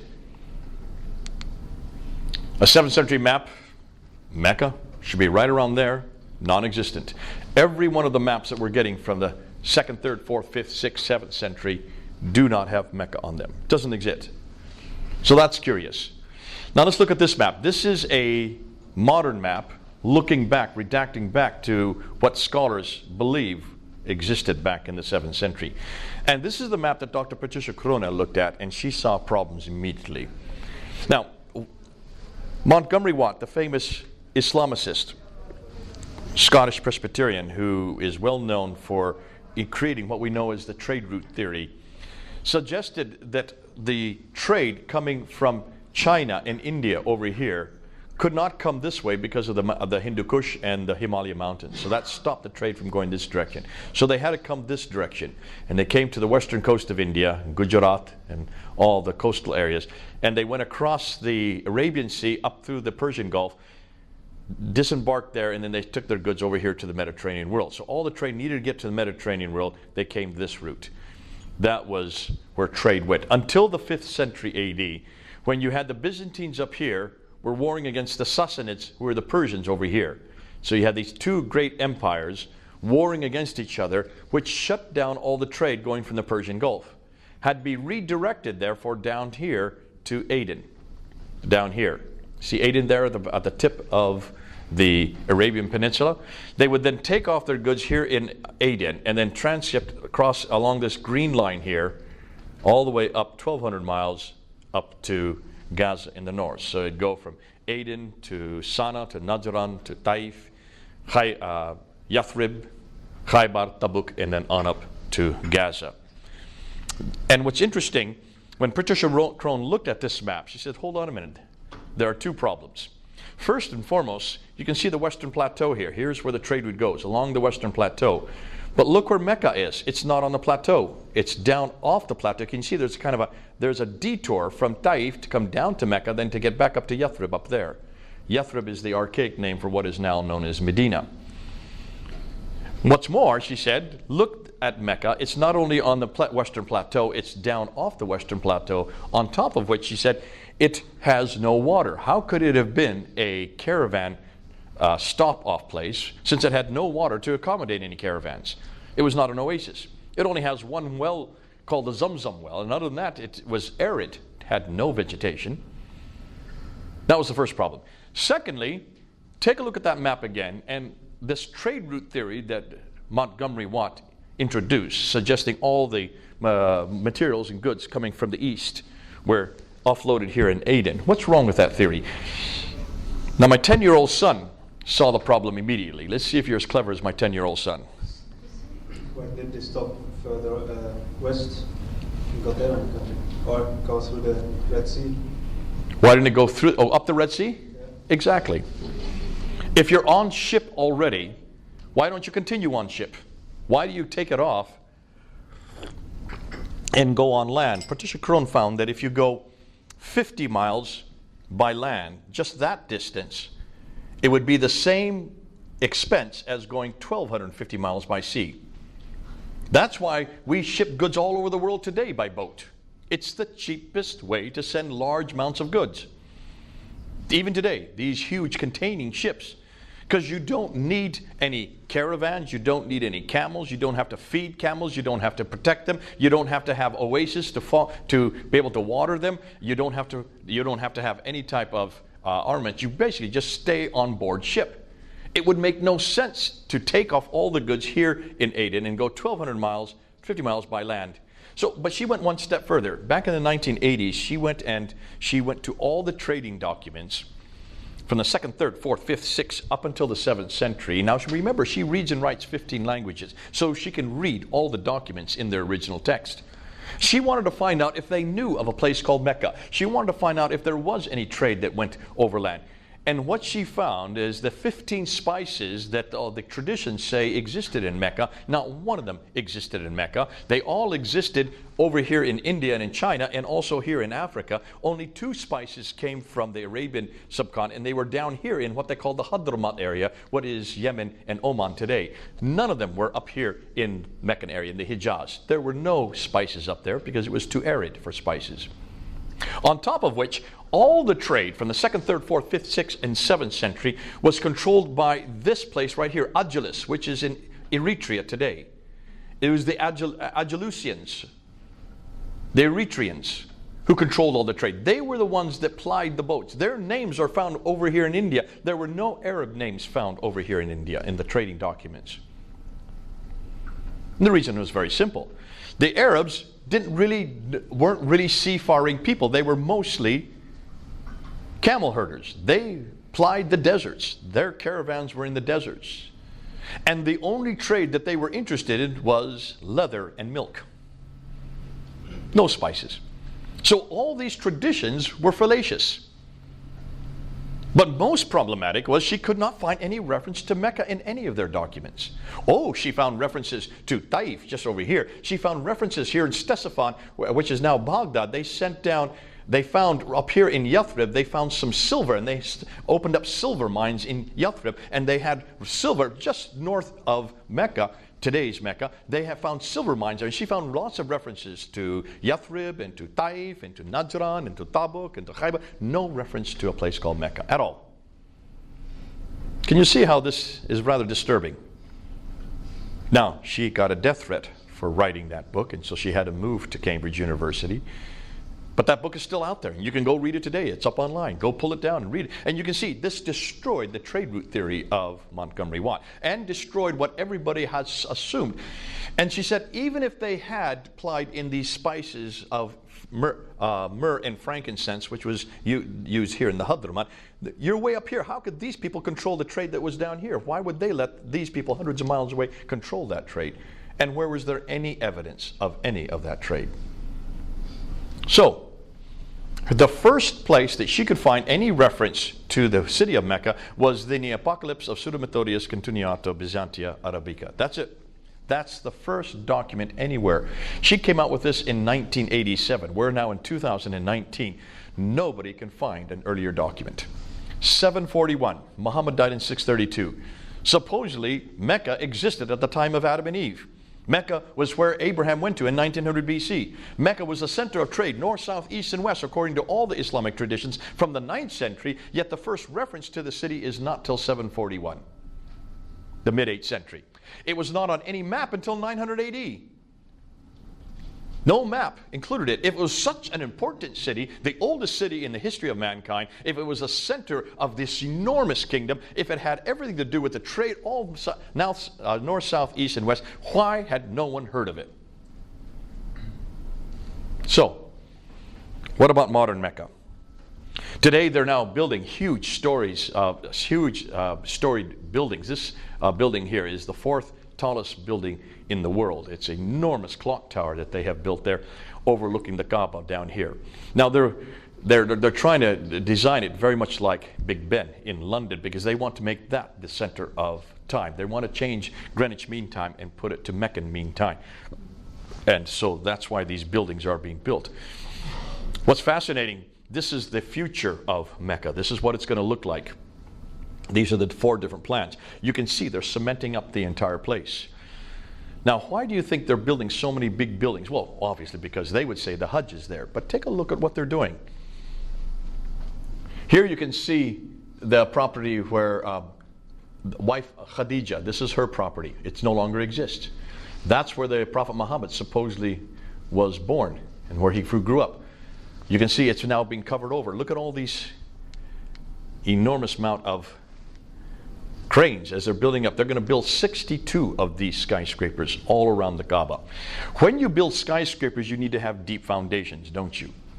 Therefore, you need to dig into the sand. Whenever there is an archaic city, an old city, anywhere in the Middle East or anywhere in Europe, what's the first thing you do? You dig foundations, and who are the first people to show up? The archaeologists. Because the archaeologists are licking their lips, because as you dig those foundations, you're coming across artifact after artifact after artifact, which recreates the history of the city, and they're doing the job for you. All you do is collect those artifacts and put them into a museum. And that's what's going on here. So the archaeologists are all there licking their lips, and guess what they have found? Zero. Proving that there is no history to the city. This history has no city that goes back to the 7th century. Now you can see why they're cementing the whole place up. I think they know what we know. If there's no history, they want to destroy the evidence. That's me saying that. I'm not saying that others say that. If you have a problem with Mecca, you're going to have an even greater problem with the Qibla. The Qibla is the direction of prayer. You've seen Muslims pray in one direction anywhere in the world. They have to pray towards the Kaaba, towards Mecca. Am I correct? And that's why when you go around the world, there's the Kaaba right there. That's the square building they all pray. There it is right there in the this is the big mosque that's all been built. This is actually an older picture that doesn't have all the skyscrapers around it that have been built. But the Qibla is found anywhere in the world. When I was in Malaysia, it was in my hotel room. Show me where the Qibla was. If you go into a mosque, you find these mihrabs, these little niches in the wall, and that's where you know where to pray. Today you can get it on your app, on your phone app, to find out where the Qibla is. And the reason for that is because 5 times a day Muslims need to know where Mecca is. So the Qibla is absolutely important for every Muslim everywhere at every time. According to chapter 2, verse 143 to 150 in the Quran, it mentions that the Qibla was changed from Jerusalem down to the Great Mosque, which obviously Muslims believe was Mecca. It doesn't say so in the Quran, but it says they claim it was Mecca. So at one time it did face one place north, and then it was brought back down south again when the Jews rejected Muhammad as a prophet. He then got a revelation from God to change the Qibla back down to the Great Mosque. Now, what's fascinating, there were some researchers back in the last century, 1905, Dr. Fabrication and Dr. Creswell, who were doing archaeological digs, and they went to Iraq, and they went to 2 mosques in Iraq, and they dug down to the original floor plans of those mosques, and they found that these mosques in Kufa and in Wasit, just south of Baghdad today, were facing straight west. They should have been facing south. They went to Fustat, which is just outside of Cairo in Egypt, which is the town that was built as for the rulers at that time, garrison town. And they went to the original floor plans of the Fustat Mosque, and they found that the Qibla there is facing straight east. If you look on a map, you'll see the problem. So here's Wasit, there's Kufa. They're facing straight west. They should be facing down here. Here in Fustat in Egypt, they're facing east. They should be down here. So as late as, that's over 100 years ago, they already saw that there was a problem with the Qibla. Now their response was, these must have been facing Jerusalem. That's how they responded. And I remember doing a debate in 1998 where I said the same thing. I was quoting them, and I said, if you look at the mosque in Wasit and Kufa and in Fustat, they're all facing Jerusalem. And I got hammered by that. The Muslims got up there and they just hammered me. And they said, Jay, you have no idea what you're talking about. You're 3 to 5 degrees off. And I said, oh, okay. I should have taken them at their words, and I should have found out why I was 3 to 5 degrees off. And they were correct. I was 3 to 5 degrees off. But back then, I hadn't met Dan Gibson yet. So I didn't know why I was 3 to 5 degrees off. I just realized that they were very clumsy. They were 3 to 5 degrees off. That's close enough. But they certainly weren't facing Mecca. Okay? So we've known about this for over 100 years. Patricia Crone knew about it, but she didn't know how to come to any conclusion. She just assumed, like everybody, that the earliest Arabs didn't know how to do their directions. And so that's why they're, 90 degrees off in this case, but 3 to 5 degrees if you're talking about Jerusalem. Even Jacob of Edessa in 705, so this is the 8th century, mentions that he says about the Maghreb, saying, so from all this it is clear that it is not to the south that the Jews and the Maghreb is the name that is given to Arabs. Remember, this is the name that was given to them because that's where they're from. Here in the regions of Syria pray, but towards Jerusalem or the Kaaba. Even he thought it was Jerusalem back in the 8th century. It wasn't until Dan Gibson finally got on the scene and started doing his research from 1979 to 2004 that suddenly we started to see a clearer picture. And he went to every one of these mosques because he was curious as to why so many of these mosques were misdirected. And he thought they couldn't have been that bad because these were desert caravans, camel herders. They didn't have roads back then. These were Nabateans. The Nabateans were famous. They were the ones that took the goods all the way over to Baghdad and beyond because they were the only ones that could transverse the desert without ever getting lost. Because remember, in the desert you have huge winds, and every time the winds come it changes the sand dunes. So you cannot have locations unless, of course, you're using the stars. So if they knew how to get from one place to the other, if you can't get to an oasis, you die. They were absolutely dependent on knowing where their direction was. How could they be so off in all of these directions? So he decided to go and look to every one of these places. And he went to around 65 mosques. I'm going to show you 23 of them now. And what we're going to do, everything that I'm doing from here on out is from Dan Gibson. All right? So you can go up on his site, go up on Dan Gibson's site and look at his material. But also get his books. These are the books that he wrote. Let me just go back here. No, I don't have it here. I thought I had it here. Did I not show his books? Before that even? Way back here. My goodness. There we go. These are the books you need to get. The Nabateans wrote in 2003, where he first came out and showed that almost everything we know about the Muslim world today is dependent on the Nabatean world. The language, Arabic, comes from the Nabatean script. The name Allah comes from the Nabatean God. It's a generic title, the God, Ilaha, of whom Dushara is the proper name. Ilaha is no longer, is only his generic title.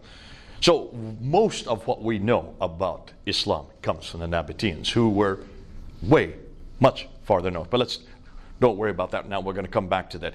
Chronic Geography then came out in 2011, where he really unpacked the geographical problems with this book.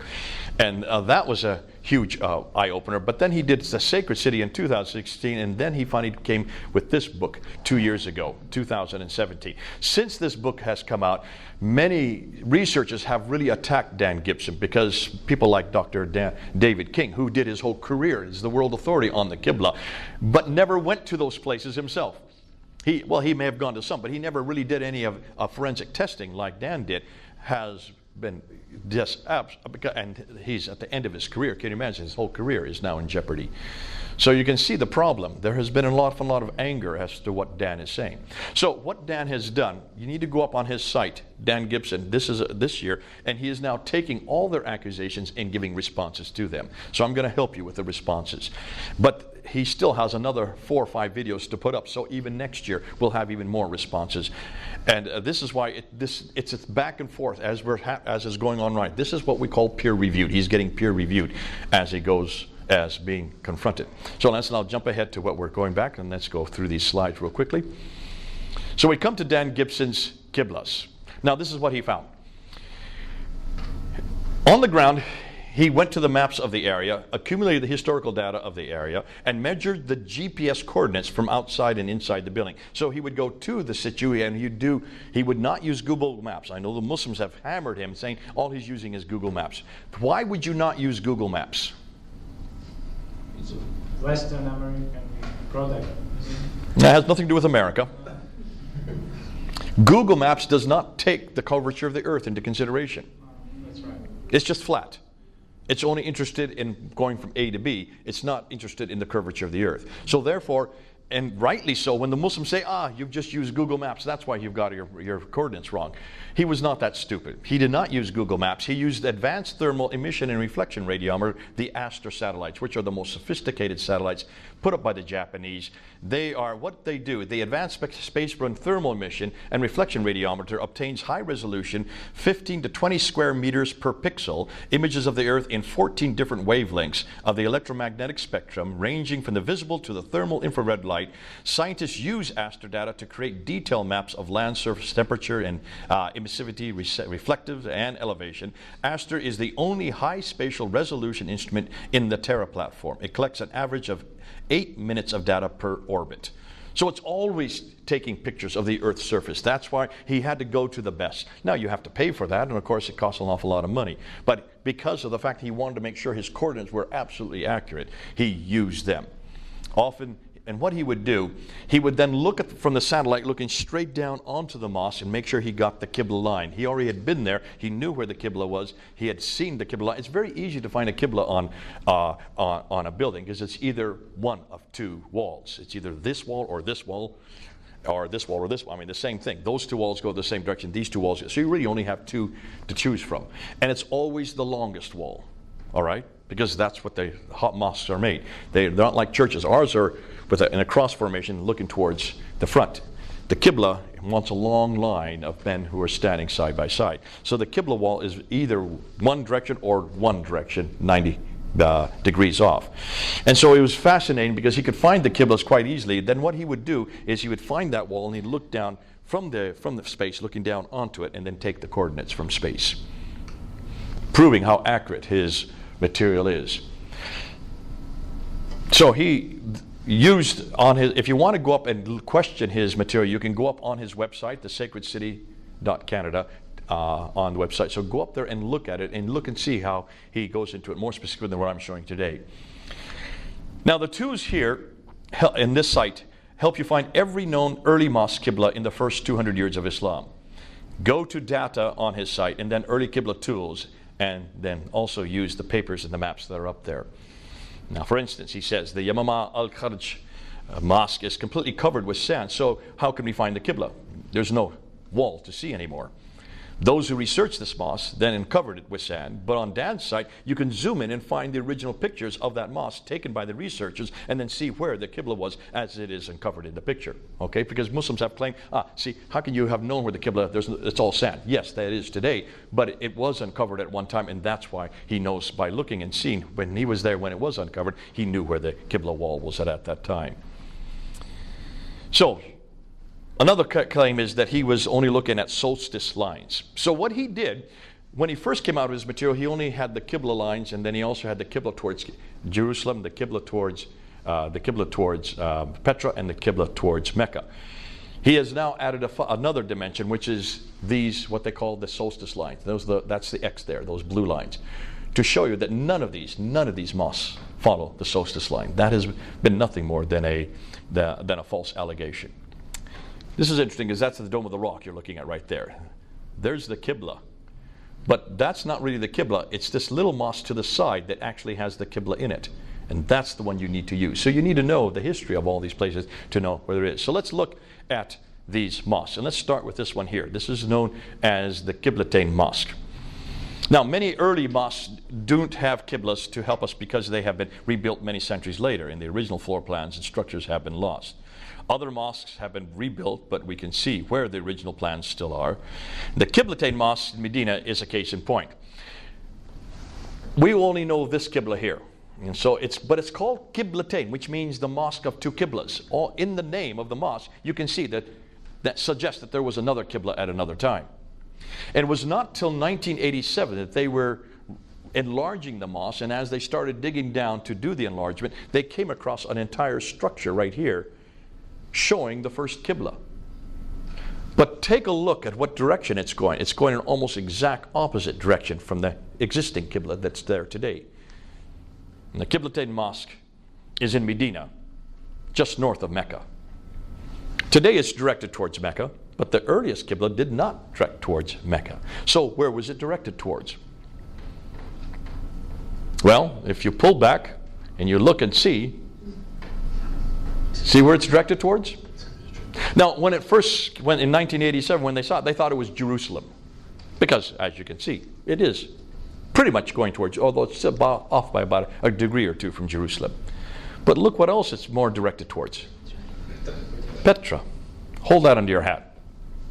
So, the great mosque of Guangzhou in Canton, this is thousands of miles away. This is in China. Look at the Qibla there. It's directed towards Petra. There you can see, if you look at the red line, that's the archaic, that's the Qibla that's still there. And that mosque still exists today. It hasn't been destroyed or rebuilt. In Canton, what we call Guangzhou is the Chinese name.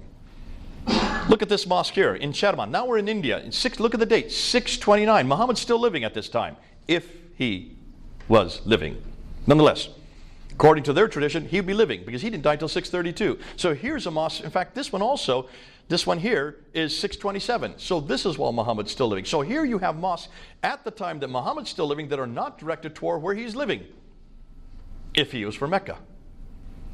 They're too far north. They're 600 miles. They're directed 600 miles further north. Shadaman Masjid in India, 629, directed towards Petra. Jami Hama Al-Khabir Mosque in Syria, 637. Now Muhammad is dead. He's been dead for 5 years. Look where it's directed. Petra. Now we go to Egypt. The Fustat Mosque. Remember the ones that Fehravadi and Creswell found in 1905? Well, they thought it was towards Jerusalem. It was not towards Jerusalem. Gibson found it. They were actually directed towards that. Those mosques were directed towards the Petra. The Dome of the Rock. There's the Dome of the Rock right there. Now he has a question mark here because that really is not a Qibla, and what's more, that was built in 18, I want to say 76 or 1886. So a little over 100 years ago. The Dome of the Rock has been built and rebuilt 11 times. So the outer structure that you're looking at, including the dome itself, were a little over 100 years old. 100 years old, they then put the Qibla on that. But that wasn't there for the original structure. That's why Muslims have hounded me on that. I said, okay, but then take a look at the entire citadel. Which way is it directed? Straight towards Petra. We're going to come to this mosque right here. That's the Al-Aqsa Mosque, built in 709 in the 8th century. So that's built in 691. This is built in 709. So now we're in the 8th century, and look what direction it's facing. Petra, not Mecca. You can't destroy it and rebuild it again. That's the problem. The Humayma Mosque in Jordan, built 699. So we're now at the end of the 7th century. It's directed towards Petra. The Amman Mosque in Jordan. So we've been in Syria. We've now been in Israel. Now we're into Jordan. We've been into India. We've been into China. All these mosques from all over the world facing Petra. Now we're into the 8th century, 705. We're now to Yemen, a whole nother country. This is the Grand Mosque in Sana'a. It's facing Petra. The Kirbat al-Minya Mosque in Israel, 706. It's facing Petra. Take a look at all these mosques. I'm just going to pull back and now come forward. Notice where they're all coming in. So these are the mosques that we've looked at coming from all over the world. They're all coming right to Petra. There's a map of them. Medina, China, India, Syria, Egypt, Israel, Jordan, Yemen. All these countries, these mosques from all over, not one of them is facing Mecca. They're all facing Petra. Up till 706, every mosque is facing Petra. So far, no mosque has been found that's facing anywhere else but Petra. Are you following that? Muhammad died in 632. The mosque was canonized according to Islamic tradition in 624. So we're coming up with about 80 years later. They're still all facing Petra, according to the archaeological finds. Here's a look of looking down straight on him, and you can see that all the 17 Petran Qiblas fall within a 45-mile dotted circle, proving how accurate they were. This will become important later on. Then in 706, a new mosque with a completely different Qibla was discovered. And it's somewhere in between, almost halfway between Petra and Mecca, you get a new Qibla. This is Qibla number 2. All right? But there's nothing there. That's curious. Hold on to that. I'll show you why. Back in 708, another mosque. This is in Iran. It's facing Petra again. The Al-Aqsa Mosque, as I said earlier, in Jerusalem, Israel, 709. It's facing Petra, like the Dome of the Rock, like the entire citadel. If you look at it, you can see here, here's the Al-Aqsa Mosque, there's the Dome of the Rock, and you can see the Qibla is in the red. It should be in black. It should be going in that direction. It's actually off by those degrees there. Now, when you get to Damascus in Syria, the Jami, I should have you read this because you're what does that say in Arabic so I don't desecrate your language? Umawi al-Kabir. Yeah. Damascus, 709. In between again, here's the second one that's in between, almost exactly the same place as the earlier one. Then we get the Kirbat al-Mafjar in Jericho in Israel, back to Petra again. Can you see? Let's go back here. Mecca is the almost exact opposite direction. Can you see that right there? That's Mecca today. That's where the mosque is directed in the red line. The Anjar Mosque in Lebanon in 714. Petra again. The Mosque of Umar, Basra, Syria. Then we come to the in-between mark. Now we're in 721. We're now almost 100 years later. Still, no mosque is facing Mecca. Dahar al-Gharbil Mosque in Syria, 726. In between. It's not till we get to this mosque, 727. Look at the date. Now we're over 100 years later. The first mosque we have been able to find that's facing Mecca. This is the third Qibla. So this is now Qibla number 3. The first Qibla number 1 is Petra. The second is in between. The third is Mecca. Mecca is introduced in 727. Here's the Qasr al-Sharqi Mosque in Syria, 728. It's in between. The Amman Citadel Mosque, Jordan, 730. It's in Mecca. Now take a look at this. I want you to look at this a little bit better. Let's look at this next picture. Remember in 701 I said that this one down here was facing Mecca, and it still is. It's the older mosque. In 701, that one faced Petra. Sorry, did I say Mecca? Petra. That's facing Petra. They then rebuilt this mosque up here behind it and above it. That's 730. That's facing Mecca. So something has happened between 701 and 730. Both mosques are still there today. So the evidence, you can't destroy the evidence, proving that something happened that changed the Qibla between 701 and 730. That's why this one's such a good one, because you can see both mosques in the same area, proving that there was a change of direction between 701 and 730. Hold that under your hat. The Jami al-Zaytuna Mosque in Tunisia. Now we get a fourth Qibla. All the mosques that he found in North Africa and in Spain are facing straight south, parallel to a line that goes between Petra and Mecca. Ooh, Why? 4 Qiblas. Petra, in between, Mecca, parallel. This is a 4 Qibla number 4. Baalbek Mosque in Lebanon, in between, 740. The Mushta Mosque in Amman, Jordan, 743. Petra again. So here Petra raises its head again. Look at the date, 743. This is 120 years after the Qibla was supposed to have been canonized towards Mecca. The Haran Mosque in Turkey, way up in Turkey, in between, not Mecca. Qasr al-Qaidar Kufar Mosque, there's one that is facing Mecca, 764. The Ribat Mosque in Tunisia, remember I said all the ones in North Africa are facing parallel, not in between, not Petra nor Mecca.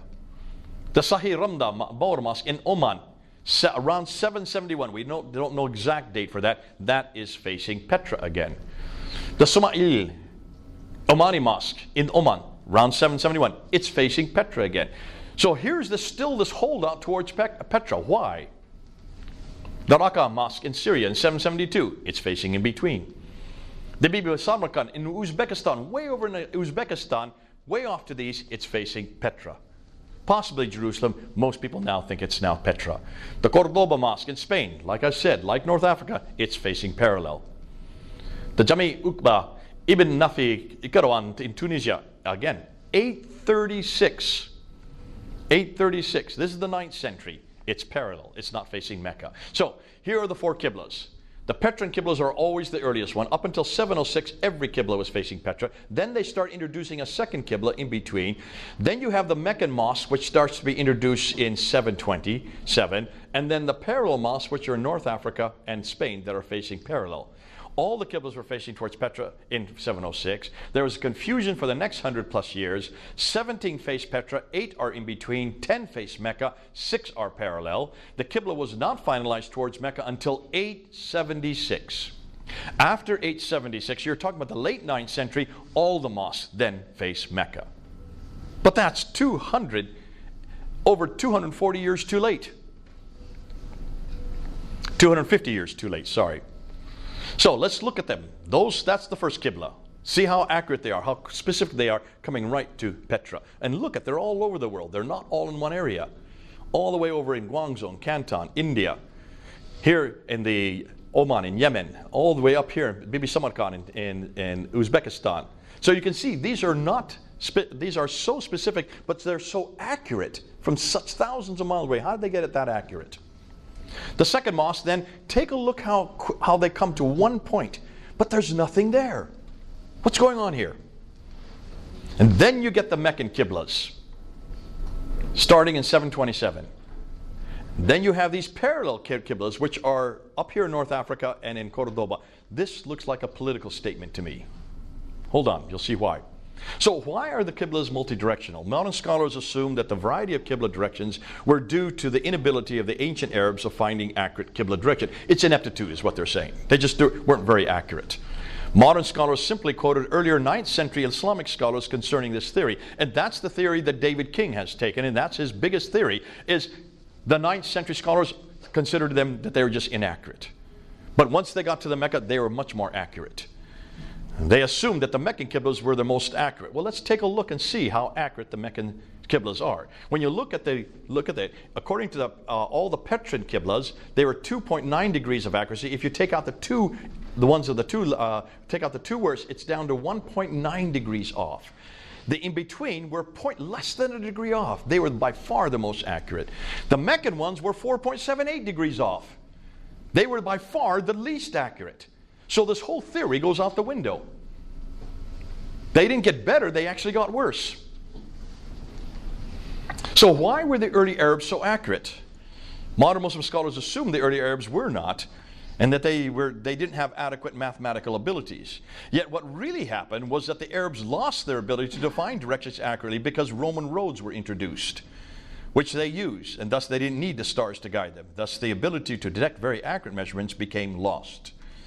The earliest Arabs who built the earliest mosques used astronomy, the study of stars, to find one's direction, not astrology, the use of stars to tell the future. They had to, because their trips across the desert was always across the desert where the sands shift and move, and they would die if they didn't know how to find their way. And what they would do is they would use these type of things. They would use, to find the north and south, they would always use the North Star, which never moves. And they used their fingers or the kamal, a block of wood on a string, which measured how far up and down the knots on a string were once that block sitting on the horizon reached the North Star. So by pulling the string back, they put it on their horizon. There's the North Star. And as they pulled it back, as it hit the North Star, then they knew where the knot was on that string. They knew exactly where the direction was. Something as crude as that, yet saved their lives. For east and west, they needed to use a constant, so they used the number of steps a man walked in order to arrive at his place they were going.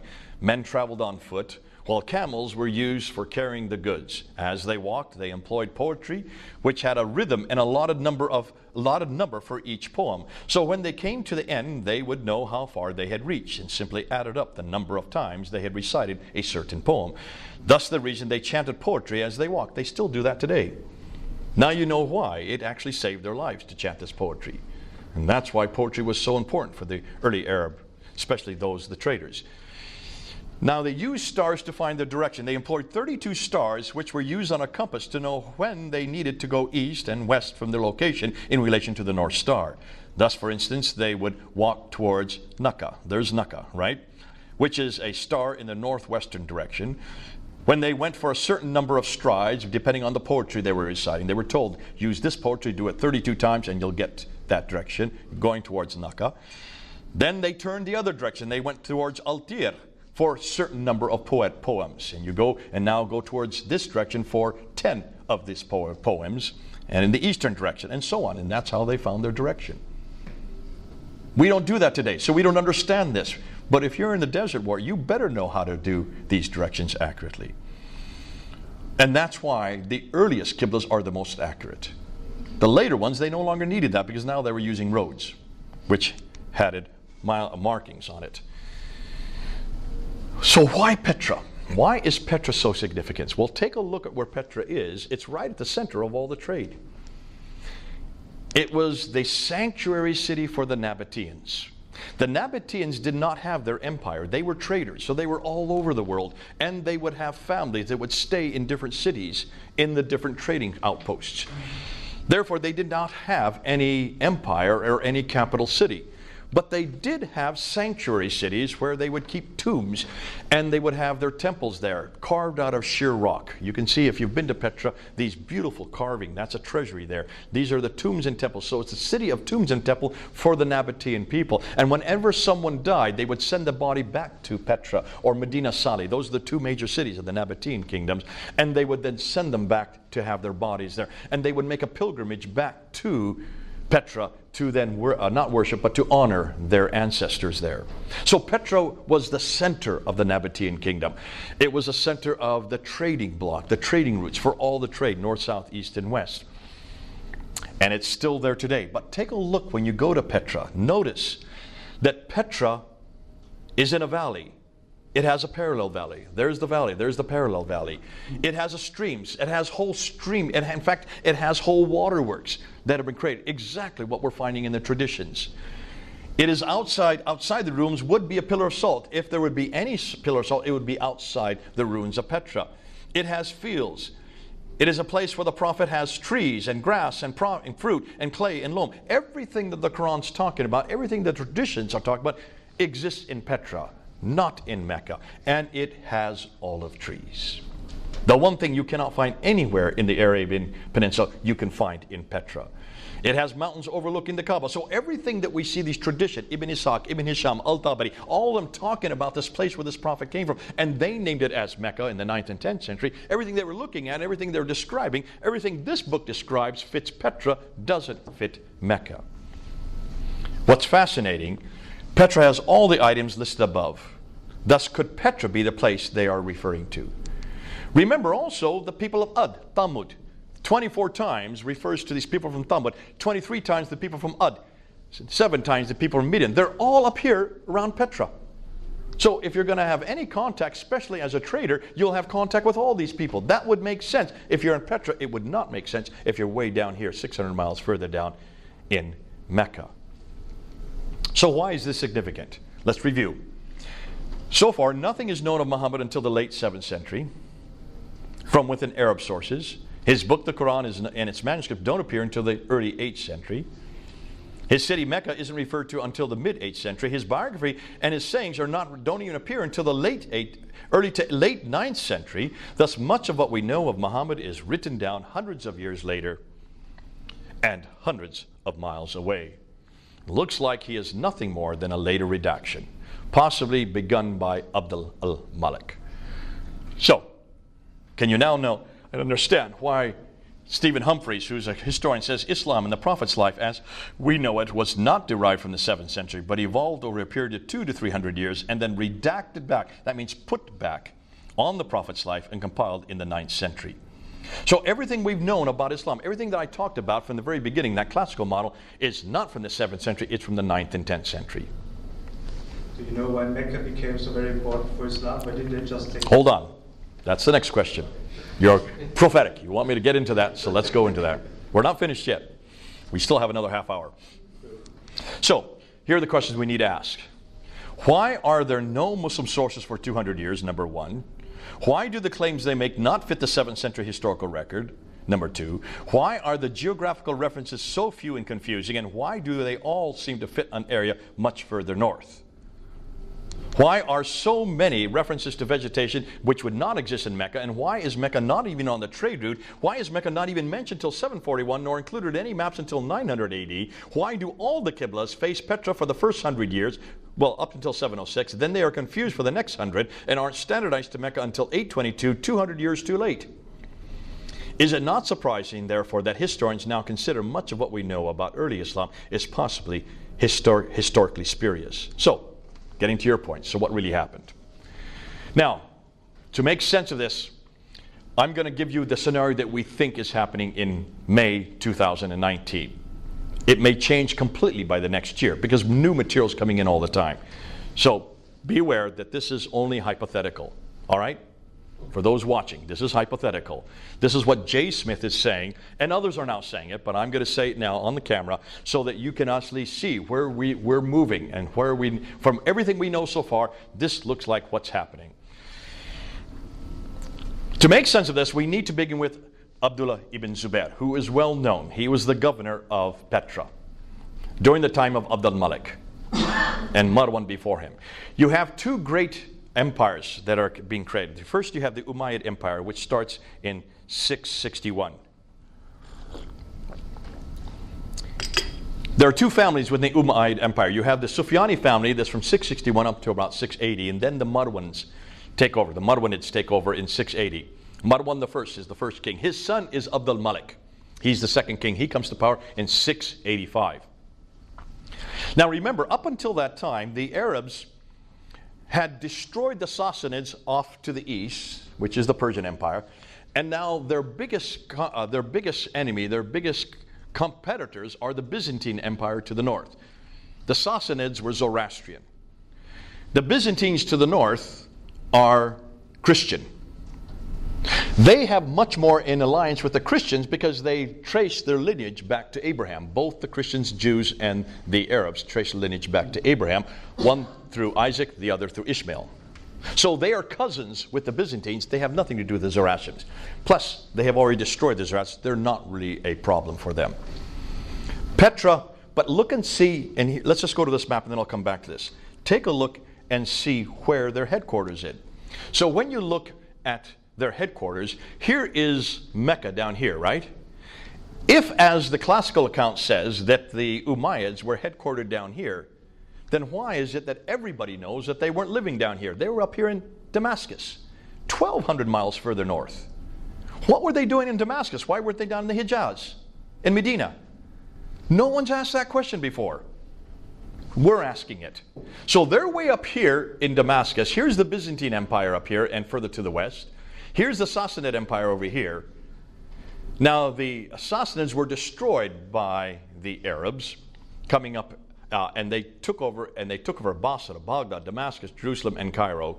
All these cities along here, what they call the Crescent, the Golden Crescent. All those cities were destroyed by 652. They now control those great 5 cities of the Levant. But all of the people that, because they were nomadic, they were Arabs, they needed people to run the cities, people who were literate. So the best people to run the cities were the Jews and the Christians that lived there because they were not only literate, they were their cousins via Abraham. So they made them Mawlis or Mawalis, and that's well documented. They became the ones that ran the cities. The Arabs, being nomadic, didn't even live in the cities. They were not urban, so they lived outside the cities in their own garrison towns. Fustat is the garrison town of Cairo over here. So Fustat is the garrison town where they lived. The Jews and the Christians ran the cities for them. Now here's the problem. So from 652 up until 685, when Abdul Malik comes to power, the Jews and the Christians had ran the cities, but yet, hold on a minute, the Arabs were the ones that controlled it. The Jews and Christians have a prophetic line. The Arabs don't. The Jews and the Christians have a scripture. The Arabs don't. Yet you control now the Jews and the Christians, but you don't have the identity that the Jews and the Christians have. So what are you going to do? Abdul Malik knows that. He has seen 40 years of Arab dominance. He now moves into Damascus. He's taken over from his father. He owns all that swath of land all the way from India to Andalusia, which is Spain. From Spain to India was under his control, and yet he has no identity because he has no prophetic line. There is no scripture to the Arabs. They have no scripture. So what are you going to do? You want to create an Arab identity. Hold on to that. So he's up here in Damascus, but his sanctuary is here in Petra, because he's just taken over the Nabatean sanctuary, which is the sanctuary that all the Nabateans, from which he has derived his power. Their sanctuary is here, and that's why all the mosques, from all over, are facing Petra. Then in 685, Abdul ibn Zubair rebels against him. He is in Petra. He destroys Petra and takes the black stone and flees to the south. Well documented. Black stone. What's the black stone? Look at the antecedent. It's a Nabatean. The black stone is where God's presence is. When he takes God's presence out of Petra, you can see this is a huge slap in the face to the Umayyads. They have to come down, and of course, as he's coming down, something happens in Damascus. Someone is killed and he has to return. Abdul Malik has to return back up to Damascus. Never finds Ibn Zubayr. So he goes to the south. But we don't know where he goes to in the south. We just know he goes to somewhere in the Hijaz.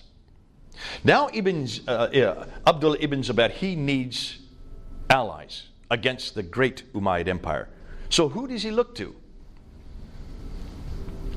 Well, he looks over here to Ctesiphon, which is the archaic name for what is now called Baghdad.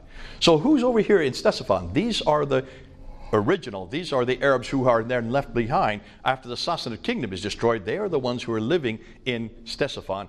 They come to his aid because they hate the Umayyads, because they're in competition with the Umayyads. You have the Umayyads here, you have the Abbasids here. So they come and they become an ally with Ibn Zubayr. Ibn Zubayr looks like now that's where Mecca then becomes important, because they now need to put the black stone in a place, a new sanctuary. So that's why Mecca was chosen. But remember, Mecca has no history. We can't find any history for Mecca.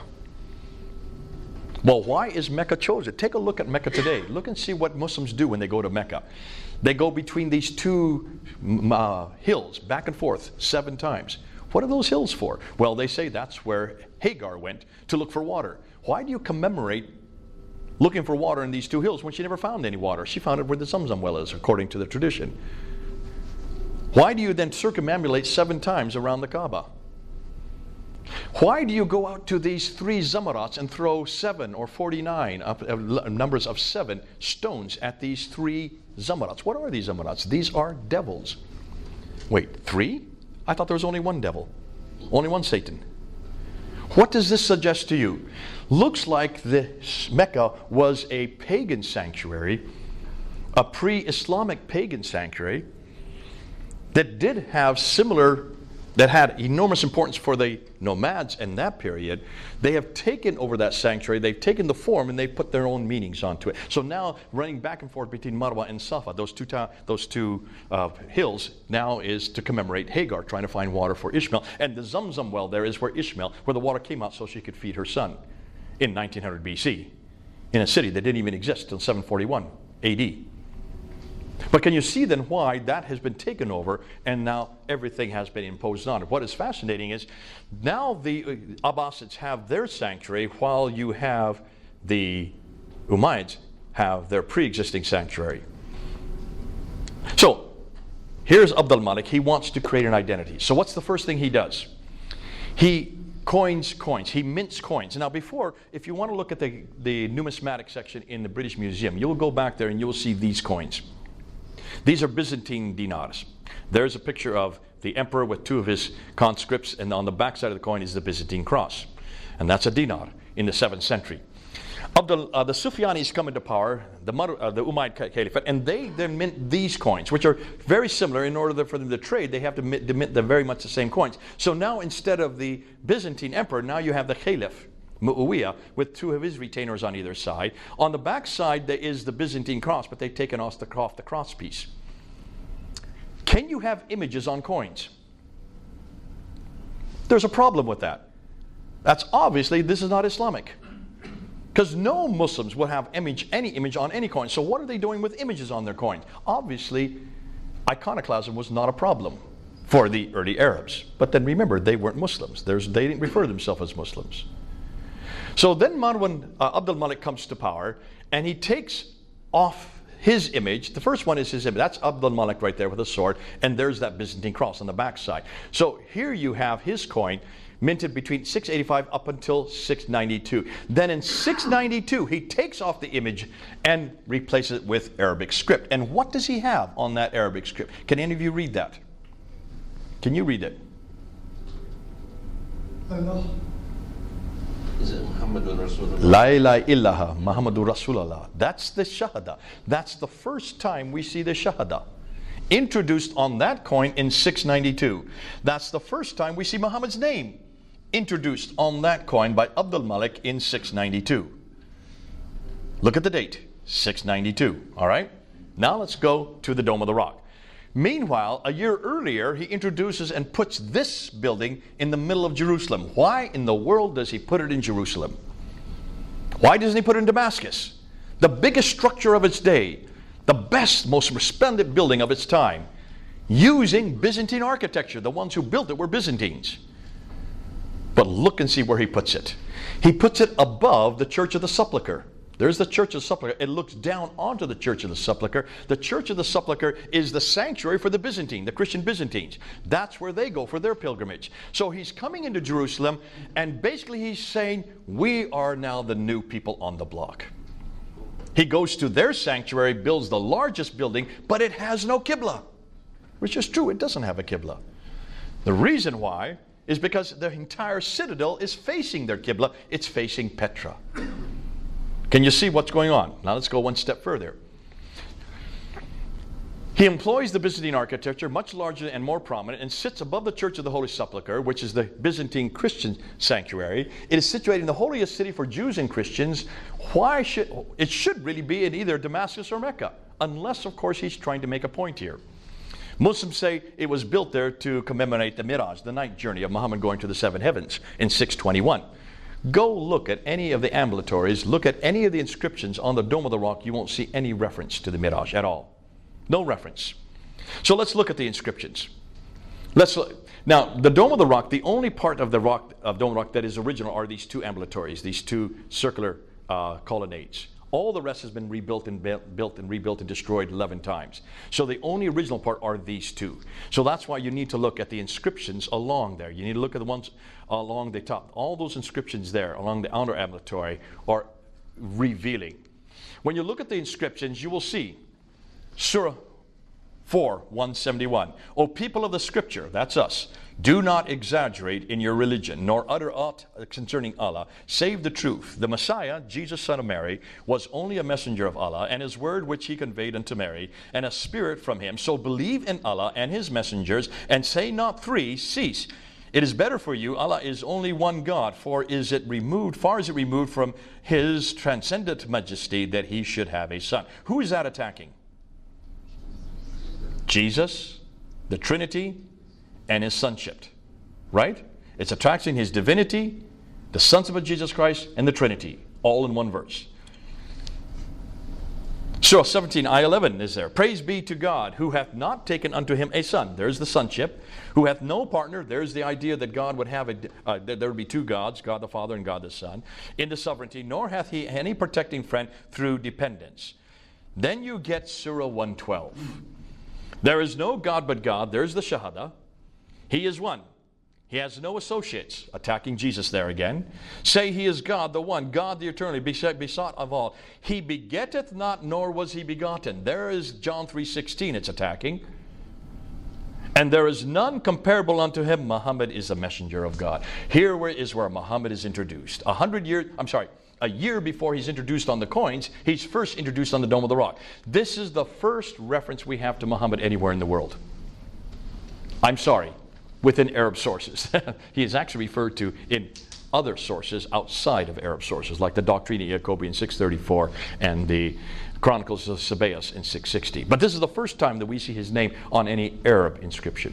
So here, take a look and ask, what does this have to do with the Miraj? This has nothing to do with the Miraj. This has everything to do with Christianity. It's an attack against Jesus. It's an attack against the Trinity. It's an attack against the sonship of God. It's an attack against everything we believe. These are the first Quranic verses we can find anywhere. Isn't that interesting? On the Dome of the Rock. Fascinating. So let's move from there and you'll see what's going on. So, Abdul Malik introduces here his Arab identity in the guise of an Arab prophet. Beginning with the Dome of the Rock, it's larger than any other Arab structure. It's facing the Arab sanctuary Petra. It incorporates inscriptions against Byzantine Christianity. It introduces their faith, Islam. It introduces their prophet, Muslim, and introduces their people, Muslim, and it introduces their prophet, Muhammad. Meanwhile, the caliphal protocols that were being studied by Yehuda Nevo, he was there looking at all these caliphal protocols, and he finds the caliphal protocols from the Sufyani family up until the Marwanid family. He finds no Bismillah that we find in the Quran today. He finds no reference to people called Muslims in them, no reference to any religion called Islam in them, no reference to any man called Muhammad in them, and no reference to any book called the Quran, which should be in all through these materials, because these are the first Muslims. It should be replete with references to the word Islam, to the word Muslims, to Muhammad, and to his book, right? nothing in any of these caliphal protocols until 691. In 691, the Shahada is introduced into the caliphal protocols overnight. And then from then on, every caliphal protocol starts with a Shahada. Introduced by Abd al-Malik the same year that he introduces it on the Dome of the Rock, a year before he introduces it onto the coins. So now you have the building, the inscriptions, the caliphal protocols, and the coins, now introducing an Arab prophet to the Arab people. Replaces the image with Arabic script and introduces a Shahada on those coins. So once Abd al-Malik introduces Muhammad, then he needs to have an Arab revelation. This is why the earliest Quranic texts are on the Dome of the Rock, 691. The earliest Quranic manuscripts begin to appear during his reign. The lower text, remember I showed you the palimpsest of Sana?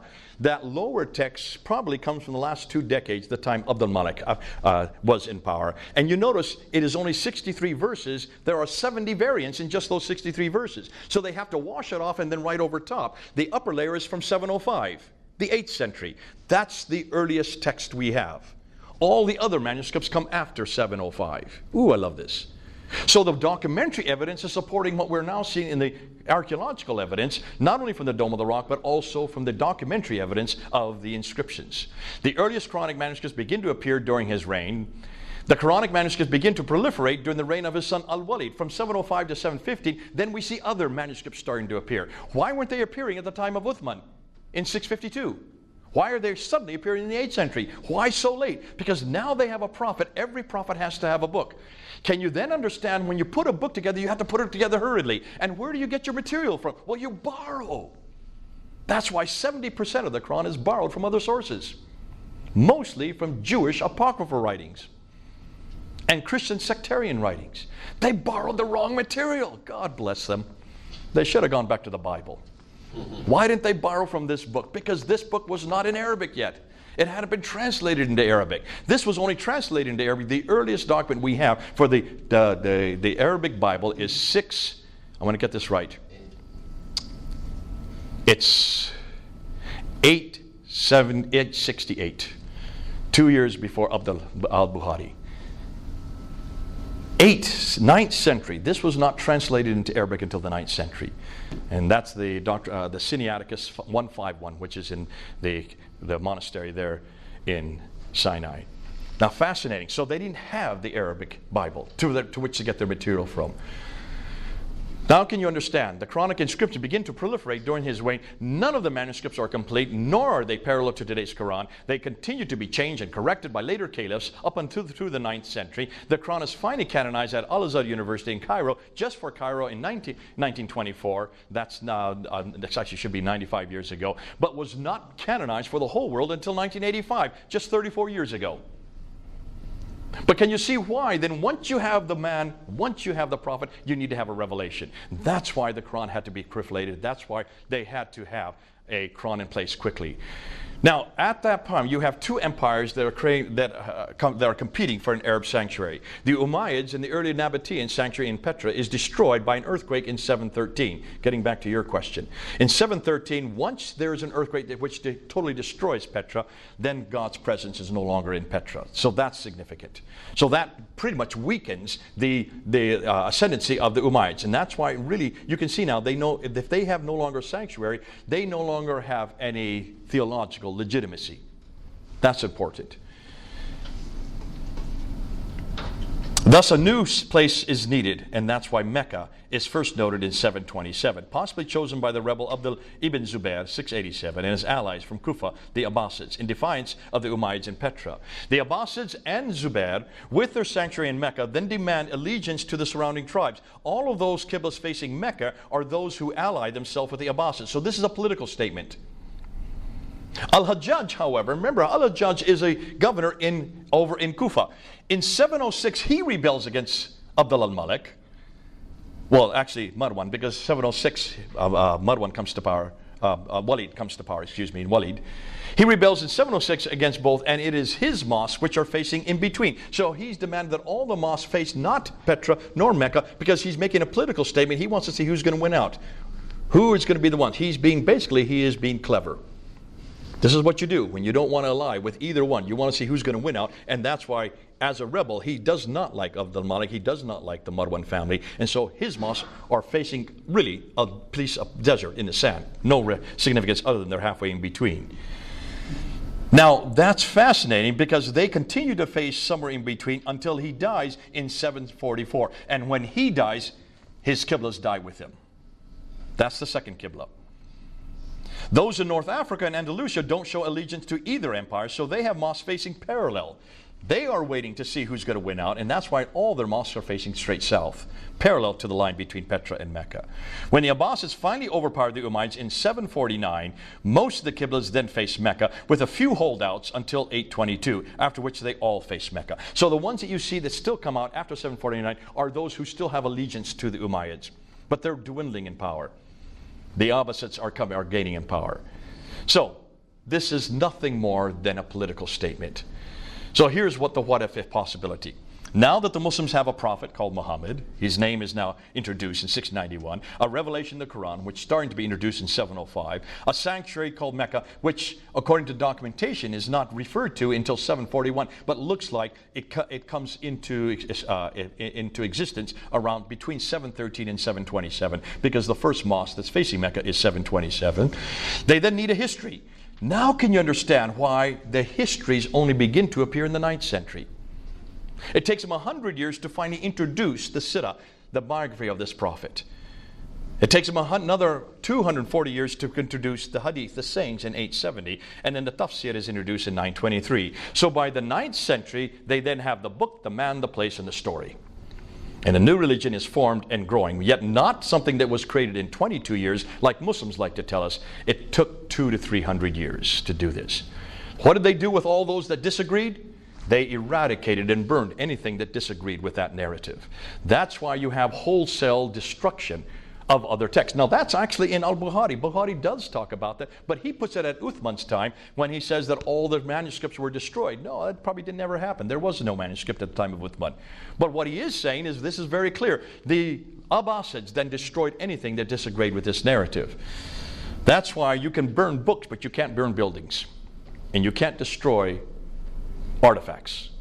And that's why the Qibla is so damaging. And that's why the problem with Mecca is even more damaging. So, summation. Why are there no Muslim sources for 200 years? Why do the claims they make not fit the historical record? Why are the geographical references so few and confusing? Why do they all seem to be much further north? And why are there so many references to vegetation which would not exist in Mecca? And why is Mecca not mentioned until 741, nor included in any maps until 900? Why is Mecca not even on the international trade route? Why do all the Qiblas face Petra up until 706, then are confused for the next 100 years up until 822, and then finally canonized in around 822 to 847, 200 years too late? What is Abd al-Malik's role in all of this? And does this not show that what he was introducing was a nascent Quran, the beginning of the Quran, of the Islam, and the reason why he's beginning it, because he's creating an Arab identity. Now can you see when you read the Quran, you notice over and over again it says this is an Arab book in the Arab language for the Arab people. Now can you see why there's so much emphasis in Arabic? Now can you see why you can only read this in Arabic? And why, even as you know, as an Iranian, the Arabs are always elevated above all other people. It's very racist, isn't it? The Arab world always sees themselves as superior because that Arab identity was created by Abd al-Malik himself. And that's why the Arab language then was introduced on all the coins in 691 as a script that became the script for all people in all places and all time. So, with that in mind, what are we going to do with Muhammad? How should we critique him, considering this new information we now have about him? Since much of what we know about early Islam is in doubt, since much of the Quran is also in doubt, since nothing is known of Muhammad until the late 7th century, or Mecca until the mid-8th century, or his story until the 9th century, hundreds of years later and hundreds of miles away, can we therefore conclude that Islam is nothing more than a later redaction possibly begun by Abd al-Malik, then continued by his descendants, proving Muhammad had nothing to do with the Quran? So who is he and what is his purpose? It looks like Muhammad is the wrong man at the wrong place, doing the wrong thing at the wrong time. But I like to end with Jesus. How should we critique Jesus? Using the same historical criteria we use for Muhammad, We know where Jesus was born, Bethlehem. We know where Jesus grew up, Nazareth. We know where Jesus died and then and when in Jerusalem. We know what Jesus did for the last 3 years of his ministry. We know this all from eyewitness account, Matthew and John. We know this all from hostile accounts. Even people like Thallus, Tacitus, and Josephus do talk about that death there on the cross. We know when they were written, between 15 and 60 years for the gospel accounts in the New Testament. We know that few doubt his historicity, proving that we have the right man at the right place doing the right thing at the right time. Hallelujah. Like with like. So, where to from here? We must confront Islam's historical foundations. I don't think we have a choice, any other choice but to. More than that, we must challenge Muhammad in the Quran. This material is too damaging and too important. Yes, it is controversial. Yes, it is confrontational. We must demand that the same of all books, not just the Quran, not just the Bible, the Upanishads, the Vedas, the Bhagavad Gita, the Book of Mormon, all have to go through this same test that I've just given to Islam. And we must bring it into the public sphere. Too many do not want this to be known. Like Dr. Gerald Hutton, he did not want me to go down to Speaker's Corner. I said, I'm not asking you to do it, let us do it. And really, this is something that we have to do. Because we're the only ones that have an antidote. The Gerald Hottings, the Patricia Crones have nothing to offer Muslims. We do. Because the very same questions I've asked today of Islam have been asked of this book and about our Lord Jesus Christ. We have answered every one of those criticisms. We created the criticisms. Looking at the Bible, looking at Jesus, looking at early Christianity, redacted criticism, source criticism, literary criticism, historical criticism would not exist without Christianity. Mostly done by Christian scholars. Can you then understand why we are the best equipped? Because not only do we understand the material better, we are the only ones that have an antidote. We have the only alternative. We need to bring them home.